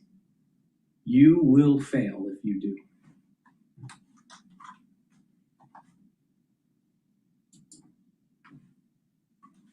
Talk about it. That's right. And look, we consider ourselves a lucky country, but we have blown in so many ways in recent years. If you don't have growth, your standards of living are going to drop. It's that simple. And we're feeling it, as Colleen says, whether it's power prices, we've got all this stuff in the ground that we export to the rest of the world, but we pay the highest prices in the world. This is certainly going to come to bear politically as it goes on, because it shouldn't be happening. All right, next. I needed 10 sequin cowboy hats for a bachelorette party, but Legionnaire's disease seems to be a problem in New York now. All right, let's listen into Al Jazeera. But before we do, please go to my store, the-studio-reykjavik.com, and get the Myotrol. Myotrol will help to build muscle. It helps with the gene expression. It's really important. It has polyphenols, flavonoids, and lignans to help with the gene expression and build muscle and maintain it. If you're 40 years of age, it's harder to gain muscle. It's harder to maintain it. Many people atrophy. But you can reverse that by taking Myotrol. Do some resistance training. Build that muscle back up and maintain it. This is perfect for males or for females if they're 40 years of age or older. If you are an athlete, younger or older, you will also benefit from Myotrol because it will soak up free radicals. It will help to bring down inflammation. You'll be able to recover quicker after your workout and build muscle for your sport. This is the reason why I keep on saying, if you want to improve your health and slow down the aging process, pay attention to sports medicine. So get the Myotrol, and if you want, you should stack it with the Gladiator barley to get further muscular gains.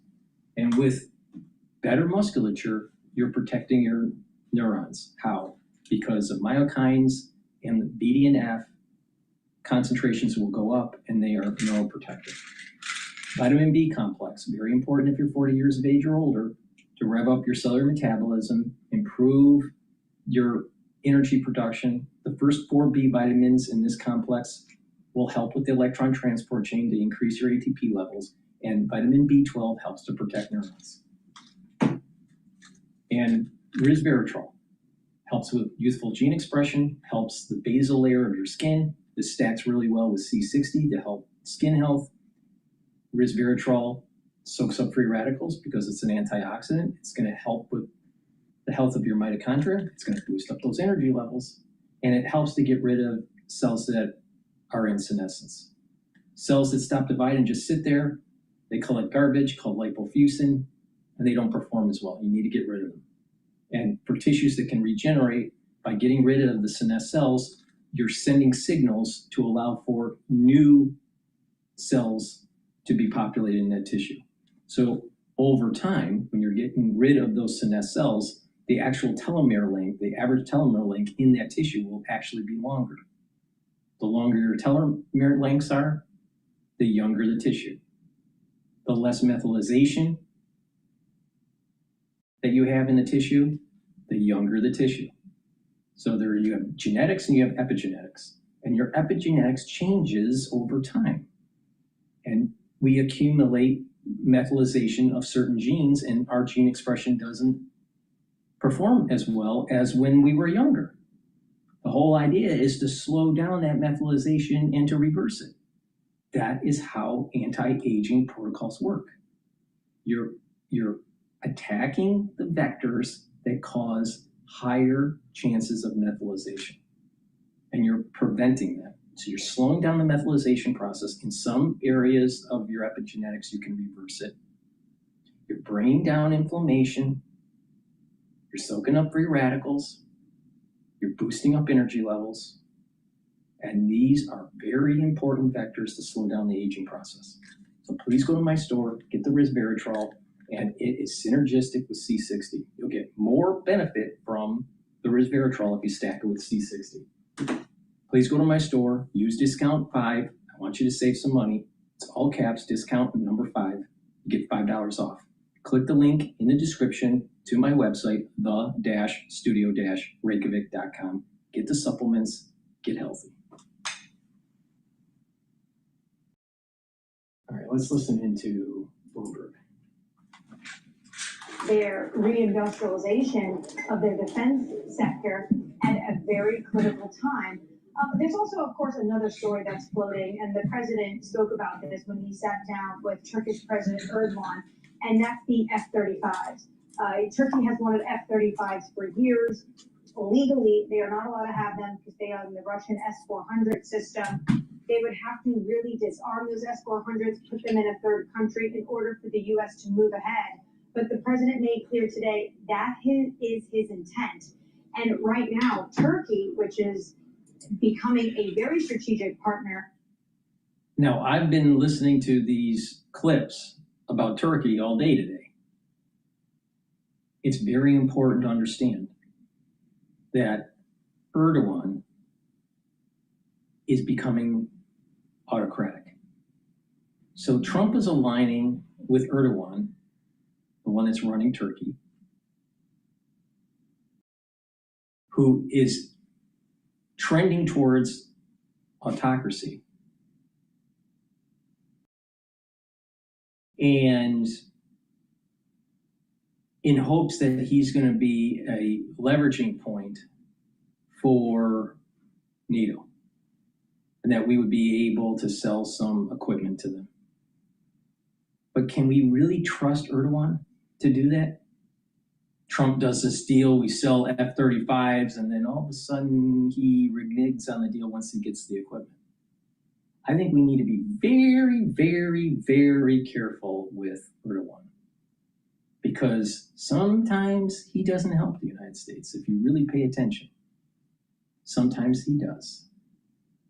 And he is trending towards a dictatorship. But Trump seems to love these people, for some reason.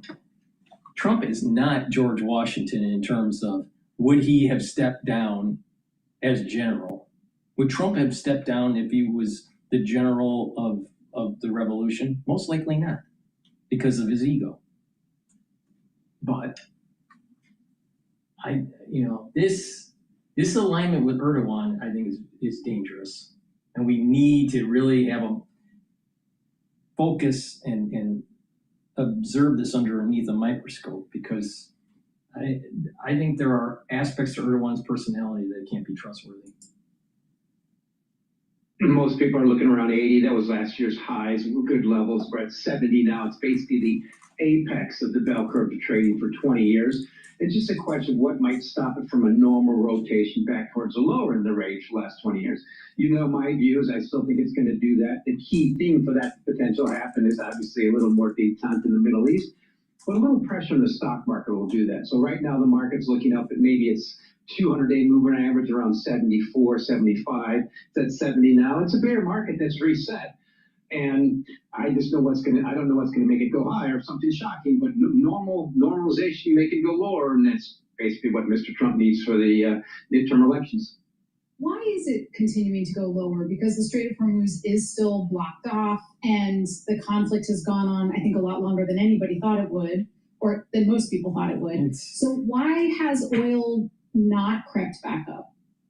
This whole rally accentuated the most powerful force in commodities that's only growing, that's price elasticity, particularly in crude oil. Now, we got that from Russia's invasions of Ukraine that really kicked in technology replacing crude oil, and actually pressuring both sides for prices of supply and demand. Now it's kicking in now. I'm just updating an outlook for crude oil for Q3, and we see the surplus of U.S. and Canadian crude oil liquid fuels approaching 9 million barrels a day. Just a few years ago, that was basically flat. That's for next year. So there's only one force that's going to stop that, and that's lower prices. So what this did is just shifted the people reiterating the price maker status is shifted. Because the tankers are moving through the strait and insurance companies are reducing the pressure in terms of prices and in terms of being able to insure these fleets.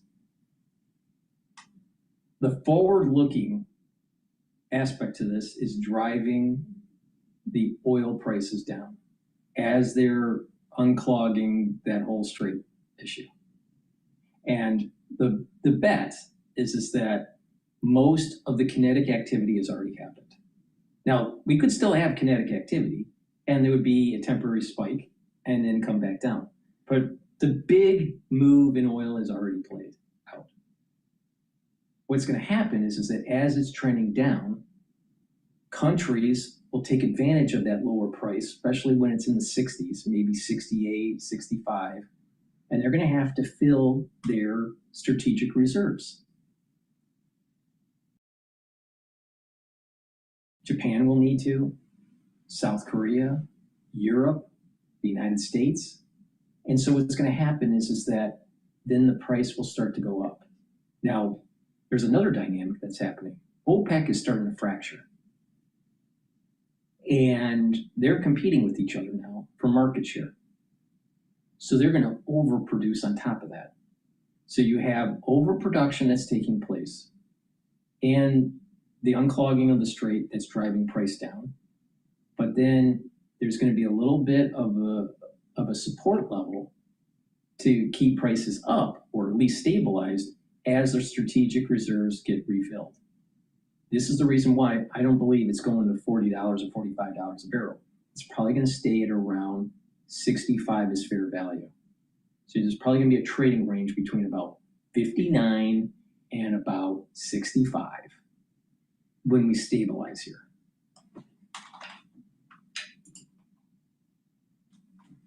OPEC to the Western Hemisphere desk. And it's not just crude oil. We've had a pretty good peak this year in corns and potentially in soybeans and gold, silver, platinum, and palladium and iron ore. You see that trend there? The pump and dump trend is starting to trickle down. That's why I'm really worried about the stock market going down, because it's feeling to me very much like 2008. You know, when I think about the farmer, you know, I think you taught us kind of what to focus on: corn, soybeans, all that kind of stuff. Soybeans. 2008. We're talking Lehman. We're nowhere near Lehman. But I would be concerned with the S&P 500 once we hit near year end of that target of 7,800 or 8,000.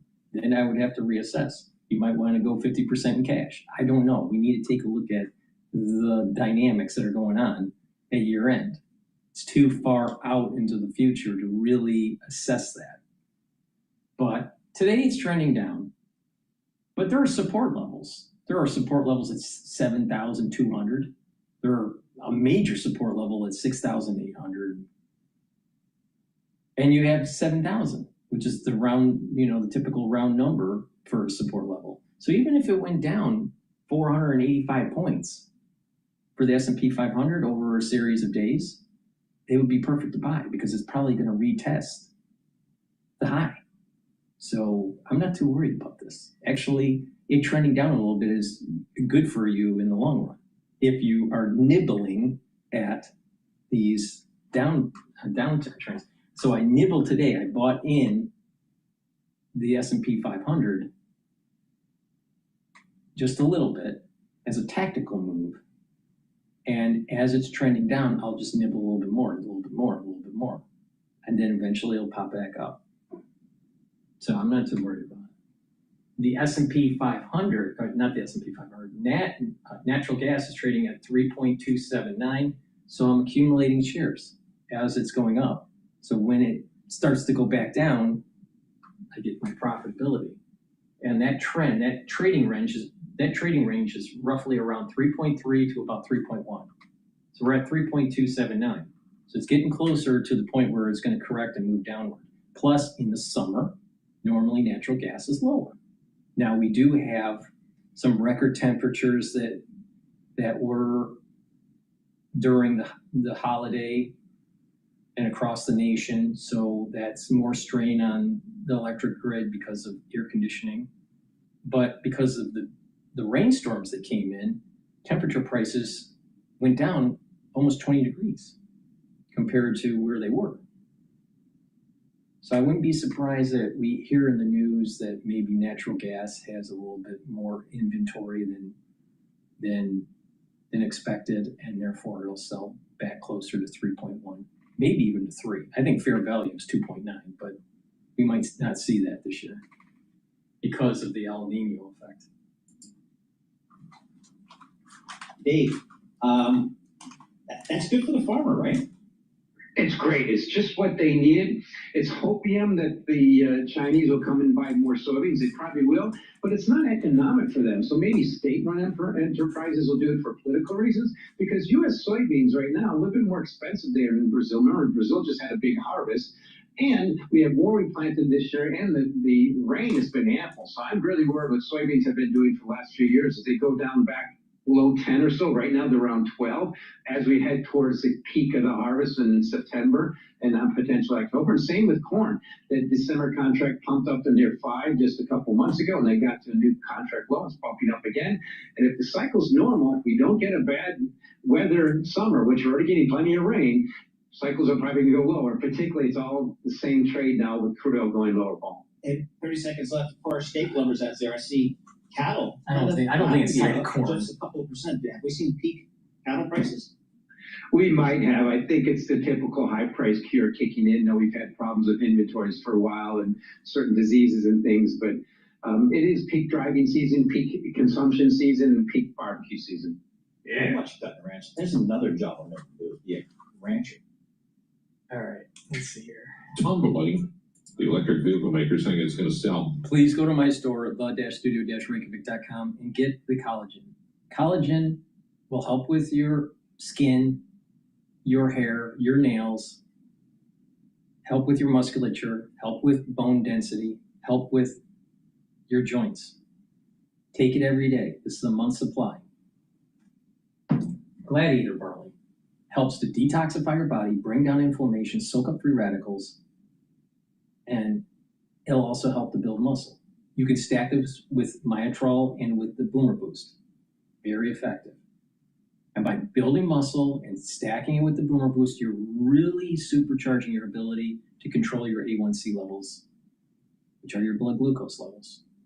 Super important, because by controlling your blood glucose levels, you have better weight, you have less inflammation at the vascular level. Individuals that have high glucose levels in their bloodstream have problems with vascular disease, have problems with brain function. So you need to control your A1C levels. So Gladiator barley does a lot of things for you. And by soaking up those free radicals and bringing down that inflammation, you're also helping your immune system and your endocrine system. So please go to my store, get the Gladiator barley. It's the-studio-reykjavik.com.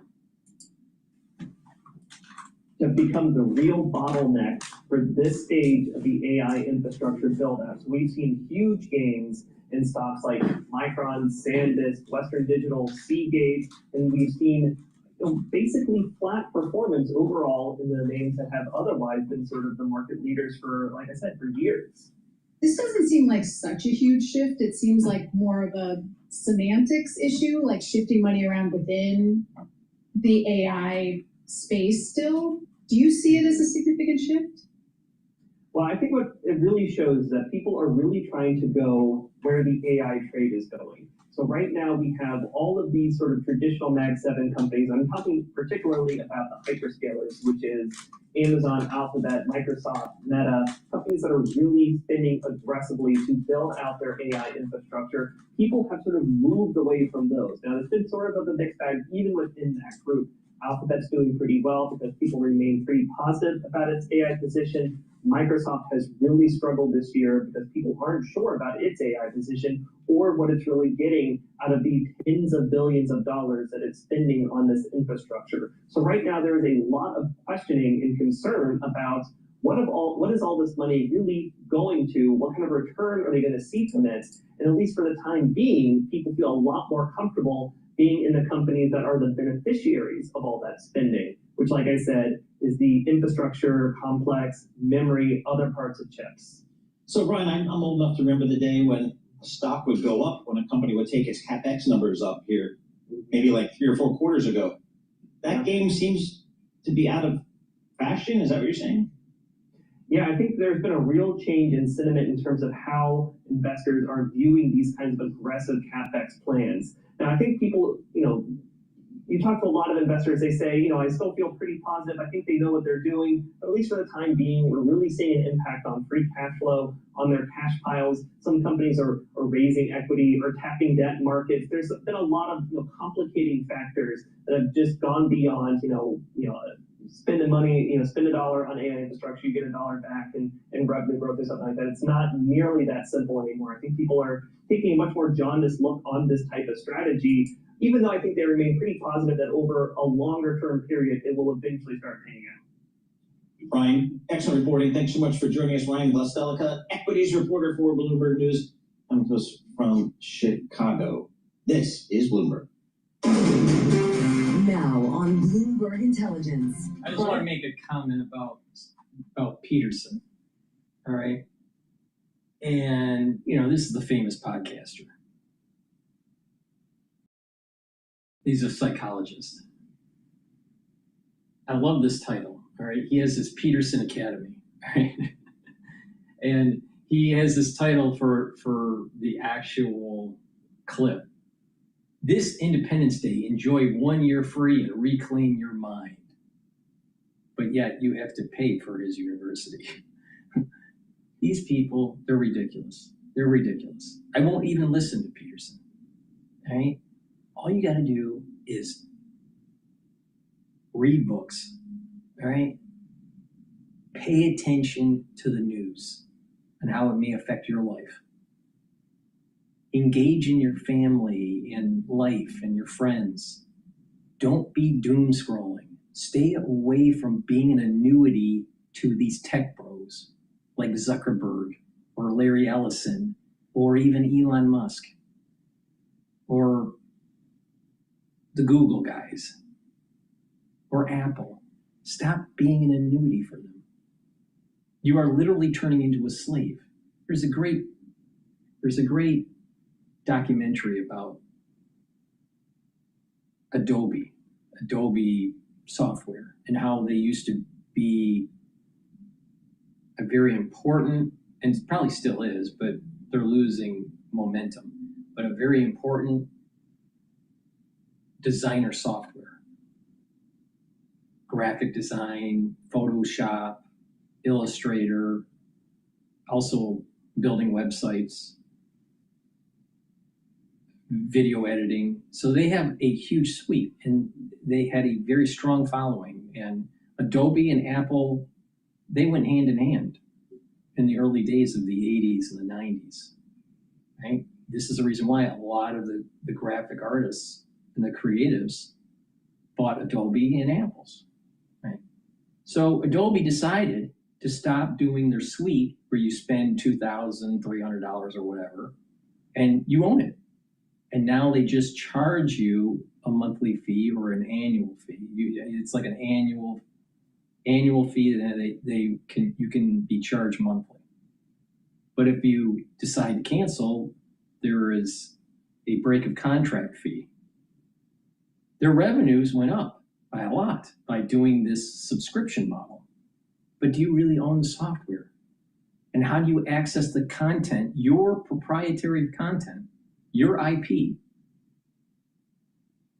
when you no longer own the software?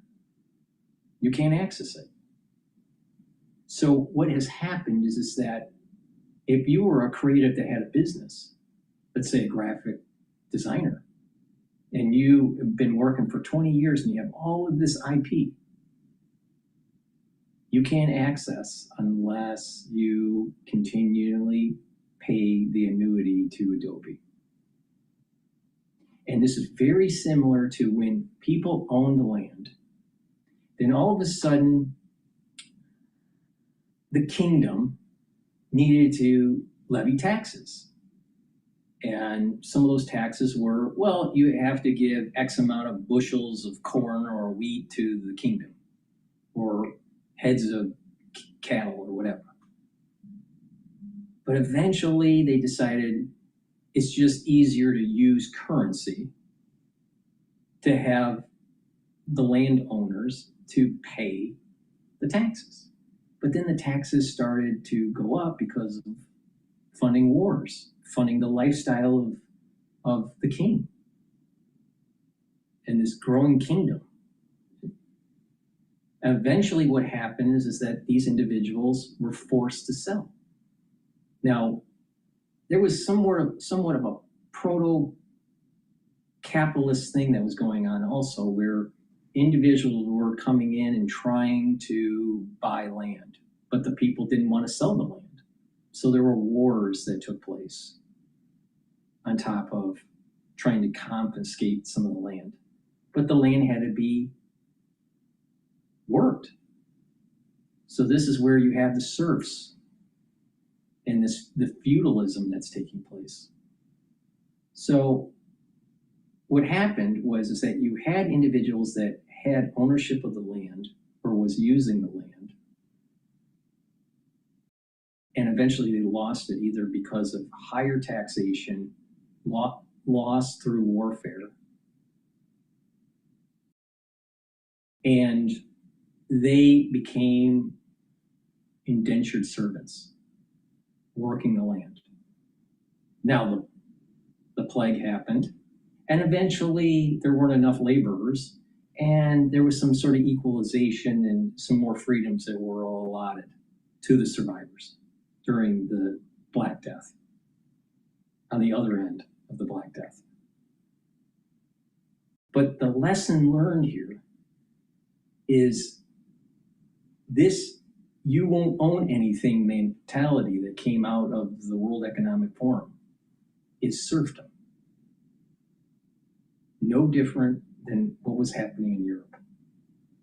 This is definitely antithetical to the Enlightenment, and it's definitely antithetical to the constitutional republic that we have.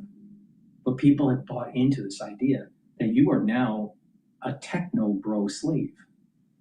You work for the tech bros. You are a serf. You no longer have ownership of your IP or your ability to access IP unless you access through their gateway. You no longer own the land to be able to harvest your crops. You have to rent the land from someone else that owns your land. This is a problem with tech bros. But everyone bought into this. The same thing's happening in automotive, where no one can afford to buy a car, you have to lease a car.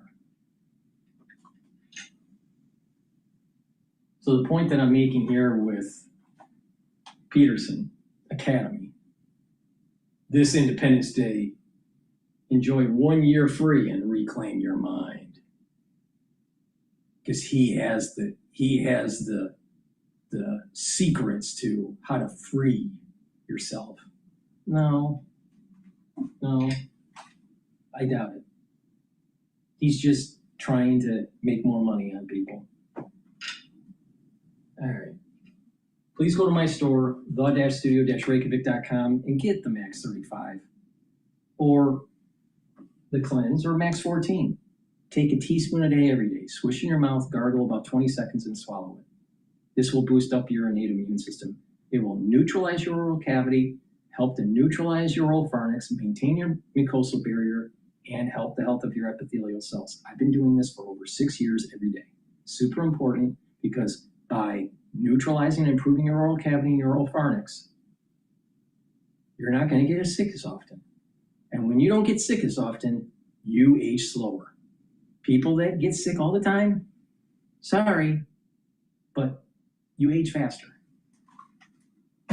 Because what happens is you're increasing more necrosis of the cells, either irreversible necrosis or reversible necrosis. But either way, it does damage. So you do not want to get sick as often. People, you just watch them. If they are chronic people that get sick all the time, they age faster. So I'm giving you a recipe on how to not get as sick as often. All right, structural nanosilver gels, dual purpose. You put it on your hands. You can put it on your skin daily, and this will help to improve your skin as a topical.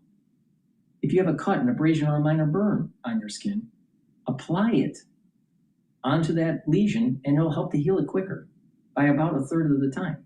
It'll speed up the process by about 33%. In addition, during the cold season or even the allergy season, lightly coat your nostrils. It will neutralize those allergens. And by preventing you getting sick, guess what? You don't age as fast. It's very effective. Now you can get it in the quick dispenser or the tube form, either one. But make sure you have some at work and have some at home. You never know when you need it. It's dual purpose. Please go to my store, studio-reykjavik.com. And lastly, structural nanosilver toothpaste. Whitens your teeth, freshens your breath, helps to improve your oral cavity. It neutralizes because it has the structural nanosilver, and it doesn't have any fluoride. You know why? Because fluoride makes you stupid.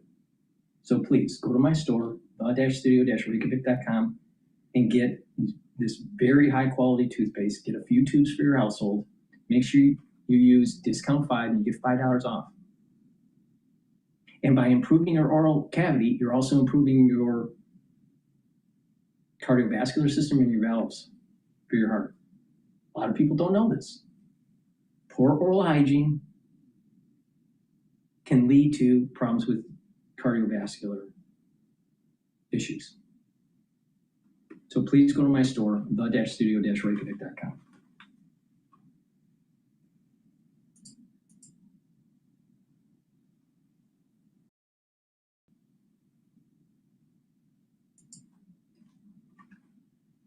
Who served as the Democrat senator from West Virginia for 14 years. He left the party in 2024, registered as an independent. Senator, thank you for coming on the show. Great to have you. I wanted to kind of bring this soundbite up because this is El Sayed. He's talking about the fact that, you know, there's not a great deal of support in his mind for Chuck Schumer. Watch this. We want whoever's going to give us the best shot at leading to get money out of politics, put money in your pocket, that's Medicare for all. And I know right now the leadership that we've had for too long on the Democratic side is a lot more interested in courting big money into our politics. We've watched as money has come out of our politics and we don't yet have Medicare for all, not even a movement for it. And so we need leadership that is going to lead forthrightly on these questions. Yeah, but he's talking about Chuck Schumer there, but it could easily be Hakeem Jeffries. Not a lot of support for him again among the Democratic Socialists. The party, your former party, sir, is moving farther left, and they don't like leadership. Well, that's why I'm not a member of my former party anymore, because they're moving too far left. I told Joe Biden, who's been a friend for many, many years, I never thought that President Biden was ever that far left, but when he, this 2020 election, his staff took him so far left, I said, Mr. President, they're taking you down the primrose path. You can't return from it. It just got worse and worse and worse. So now it's even further left than I ever thought it could get. I don't think that's part of the Democratic Party. They really ought to start their own party. You know, the Democrats I grew up with and that I have known all my life were hardworking, but they were fiscally responsible and socially compassionate. And I think that's how most people are. But then it became to the point where they wanted to take care of more people that were able-bodied, capable people that could work and should work, that didn't work, and that's what they lost all of the labor in my state. And my state flipped completely within a 1 decade period. No one's ever seen that happen so quickly. And I tried to explain that to them. You have to have a very, very tough border. You have to have a very strong border control there. You have to have a pathway forward to citizenship when the people come the right way. That's just part of who we are as a country, and it should be accepted. If a Democrat can't say that, then they're not going to be able to get back in control. And I would say that the gentleman that you were just interviewing there, or you showed on the clip, I would think that my friend Mike Rogers is pretty much elated about that opportunity. Yeah, I mean, what's interesting to me is you talk about the Democratic Party kind of moving away and forming their own party, but it seems to be the opposite. I mean, there's a lot of these DSA members that came out and said they are not in support of Hakeem Jeffries, and now it appears to me that Hakeem Jeffries is kind of taking steps their way, trying to acquiesce them. It doesn't seem like a move you would support, sir. Not at all. No, you have to stand for something. You have to be very strong about what you stand for and be very clear. And you have to mean what you say and say what you mean. The thing about the Democratic Party, they have lost basically their focus that there has to be accountability and responsibility. Trish, you just can't give everything away. That's why I could not vote for the BBB, the Build Back Better bill. But you know, you have, the parties have had total control, and they wanted total control. Both, you have the MAGA, and you have from the progressives all the way to the DSA, and then you have the Democrat and Republican parties that control the primaries, and this is what they get. When you control the primaries, you have the activists really get involved, Trace, and be able to take over. And 16, 17, 18% turnout during the primary election doesn't take that many votes to get elected. I want to give you elections is a little different thing. Pardon me for interrupting. So I want to give you one more example, because the California governor, who many believe is going to run for president, Gavin Newsom, he said this. He thinks that, you know what, this DSA, the Democratic Socialists of America, great, bring them on. He wants the tent to get even bigger. He doesn't care who's in it. Watch. And it's very healthy. I don't think it's unhealthy. So I completely reject this notion. And look, I'm for addition, not subtraction. The Democratic Party needs to be in the... See what I mean about relativism? They think everything's okay. All perspectives are equal. Everyone, no. Like all cells are equal. Well, what about cancer cells? You want cancer cells in your body? I doubt it. And that's what's happening here. It's a cancer. Postmodern ethics, postmodern philosophy is not aligned with what made this country great. Because what made this country great is the Enlightenment.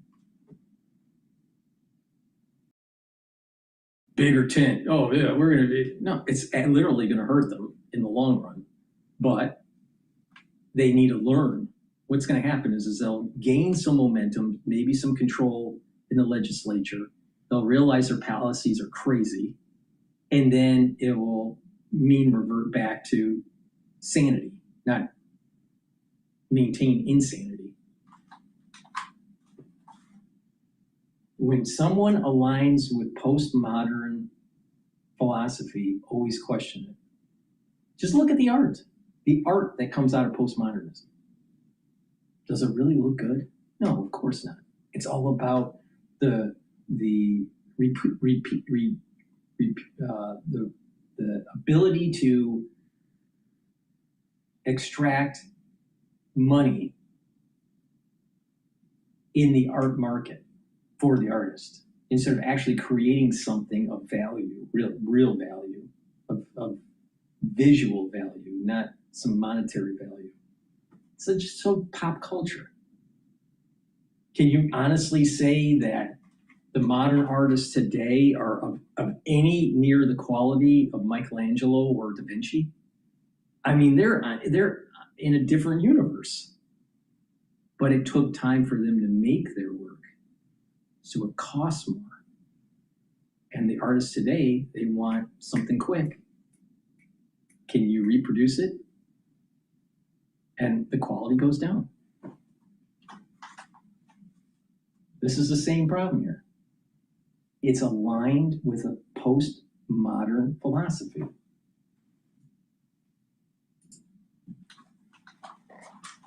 Business, if we're going to get back into the majority. Yeah, we need to get our base out there, we got to turn out, but we also need to be, and I'm not offended by this notion of a big tent, and I think it's important though, that big tent is a big tent. Yeah, he apparently is not offended at the fact that that big tent is moving further and further to the left, sir. Your final comments? Well, my final comment would be this. I feel sorry for Gavin Newsom and all the people that believe by just expanding the tent is going to make your party stronger and better. You have to have character. You have to have discipline. You have to understand what you're dealing with. And if you don't believe that this country is the greatest country, you need to have a North Star. You need to have some sort of foundation. And the problem with the postmodern philosophy is there's no foundation. Anything goes. Everything's okay. There is no foundation. And then people get taken advantage of. But when you're looking at the Enlightenment, there is a foundation there. It's about seeking truth and understanding and moving forward. It's life and liberty and the pursuit of happiness. And under John Locke's definition of the Enlightenment, it's also about property rights, the ability for an individual to gain wealth. But the postmodernists say, if you have wealth, we should be able to take it away. Why? Because they don't have a North Star. You have to have a North Star. What's the foundation of your ethics, of your philosophy? When you have to do the oral defense of a dissertation, you have to state what the theoretical framework is, so you understand where the researcher is coming from. What's the theoretical framework of the modern Democratic Party? And this new aspect to it, the DSA, it's aligned with postmodernism, and that is antithetical to a constitutional republic.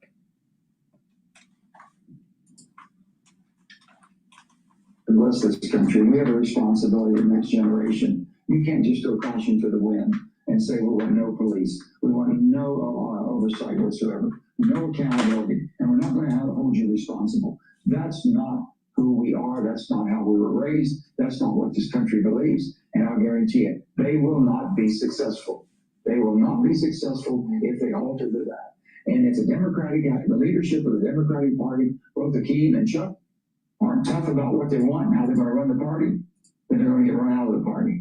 You talk about loving your country. I know it was last comment here, but I have to ask you, Fox News polling came out last week, 27% of Democrats proud of their country. Final thoughts.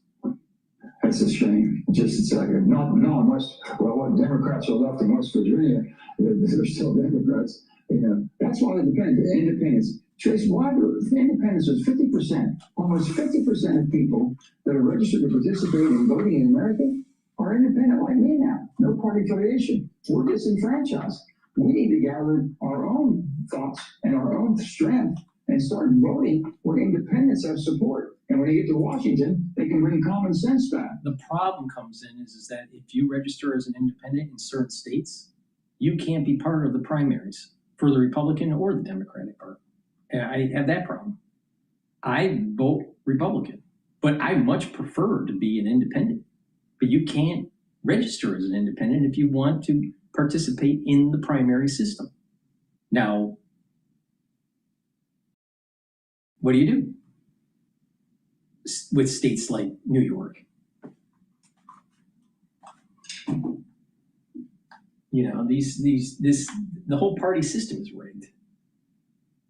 But there's a cancer that is starting to emerge, and that's the DSA, the Democratic Socialists of America.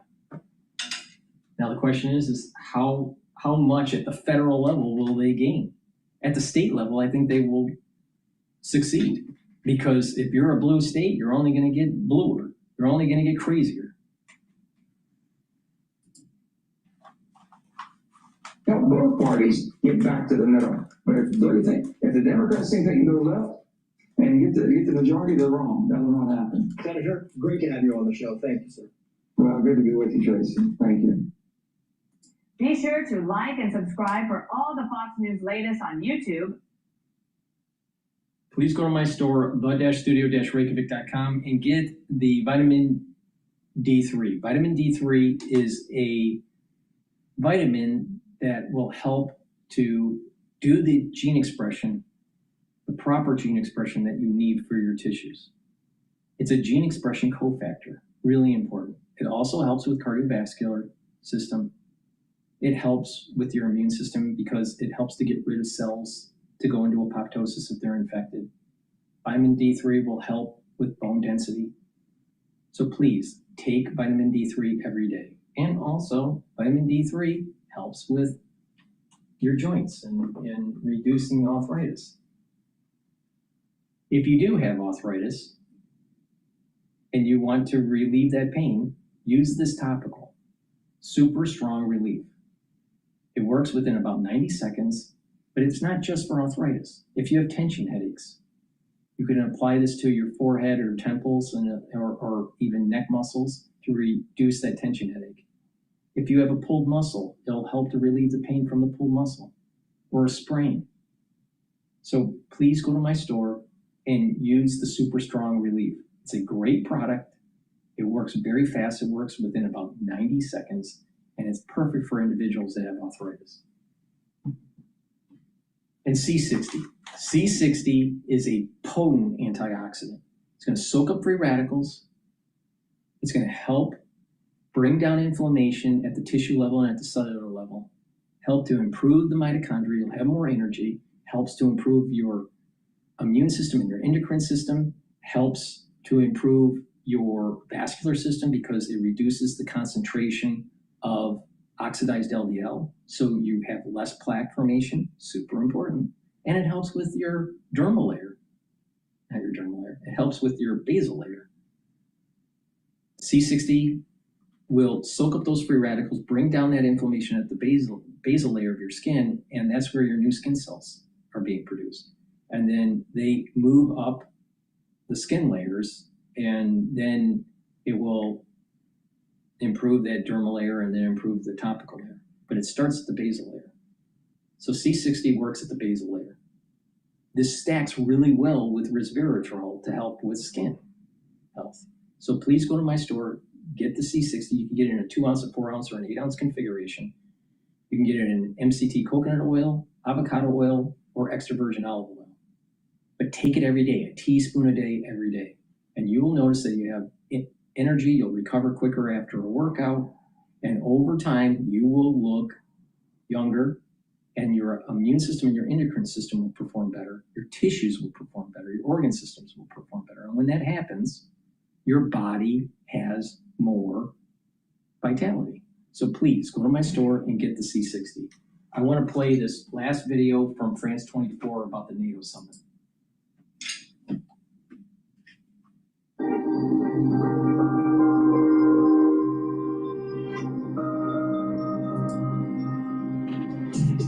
Other news, Donald Trump has touched down in Ankara, Turkey this afternoon for a crucial NATO summit. Ahead of his arrival, European NATO leaders were unveiling arms deals worth tens of billions of dollars. This to drive home a message to Donald Trump that they are listening to his demand that Europe spend more on defense. New contracts were signed and more big announcements were made. Altogether worth tens of billions of dollars and growing. That means more air defense systems and strike capabilities, more satellite communications, more ammunition, more drones and counter-drone systems, and increased resilience and preparedness. Well, Trump today has held a bilateral meeting with the president of Turkey, Recep Tayyip Erdogan. Trump saying then he is considering selling F-35 fighter jets to Ankara. Decision we're going to make. We have a very good relationship. I would think that many people, I can tell you, many people, including the people sitting right here, thinks, why wouldn't we do that? We have a better relationship with Turkey, and Turkey's been in many ways much more loyal than other countries that we think would be loyal. So, yeah, it's something certainly we would consider. It's a great plane. It's the best, currently the best plane by far. And it's certainly something we will consider, yeah. And our international editor, Keta Van Gordestani, is with me to talk a little bit about that meeting and the summit more broadly. So on the F-35s, it does sound like Trump is moving ahead on the sale. How significant would that be if confirmed? Well, look, it would be pretty significant, and it seems that Donald Trump at least really wants to do that, not for any strategic reason, but as we heard there, because he feels that Recep Tayyip Erdogan has been loyal and more loyal than other countries that have been getting those F-35. So again, this way of looking at things of Donald Trump, which is rewarding loyalty rather than rewarding, he could have said, because they are our allies. But for all the praise and the tight relationship between the two men, actually getting that sale back on track is easier said than done. You have to go back to what happened there and why these sales are being held up. What happened was that the United States back in 2019 expelled Turkey from their F-35 program and then followed that a year later by implementing sanctions on Turkey under the Countering America's Adversaries Through Sanctions Act. Why? Because Turkey had acquired Russia's S-400 missile defense system. And so the United States, in response, held up those F-35s. Now, there was a question from a reporter during that press briefing asking Donald Trump whether he still had any concerns about that defense system that was bought to the Russian.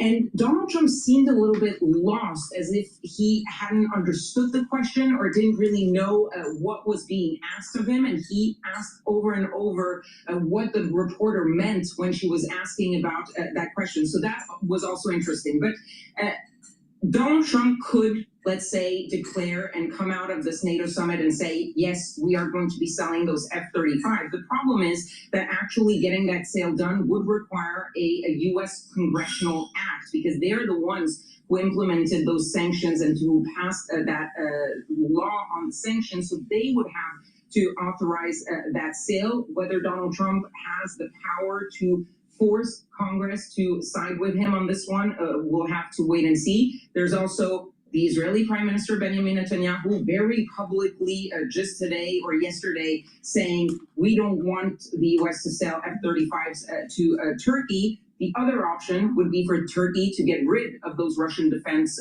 systems. That is going to be also very hard to do for the Turks. And beyond this particular meeting with President Erdogan, at this summit overall, it does seem that the European members of NATO are working really hard to try and please Donald Trump, particularly on this question of arms sales. What's your sense as to how it's going? It's early days, but so far.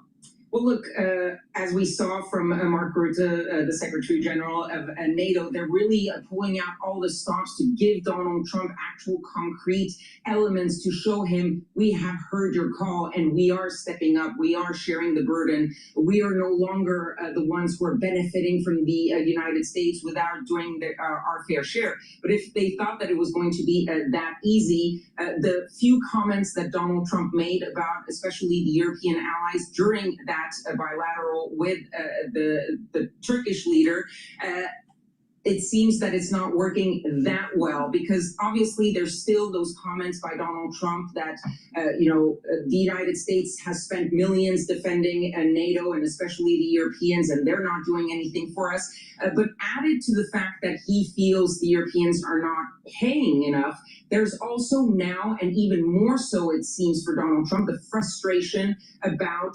European leaders not coming to help him, quote unquote, during his war with Iran. And he repeated that today again and again, and listing some of the countries who have declined his call. And he even said, I didn't need their help. I was testing them to see if they would be there for us the way we were there for them. So you see there that really showing that you're spending money on defense is actually not enough for Donald Trump. He also had a few small jabs here and there for Keir Starmer, for Giorgia Meloni, even though they're much tamer than we've seen in the past.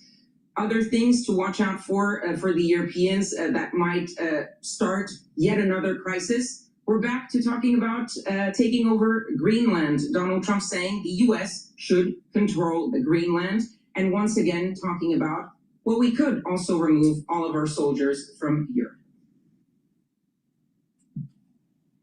If you often feel your blood pressure is on the higher side, we recommend eating 2 pieces of... All right. That's the end of my broadcast. Please help support the work that I do by sharing the links, asking your social media to follow me, and get the great products that I offer. This will, if you follow the protocol, it will help to slow down the aging process. And it's really simple. Probiotics, Max 35, C60, the turmeric, ashwagandha, and lignans, the Boomer Boost. That is a great stack to be able to slow down the aging process. But you can customize it. You can pick other supplements that I offer that will target certain things in your body based on your affordability. So please go to my store, take a look at the great supplements I offer, and these are supplements that I take every day. Thank you for listening, and have a nice day.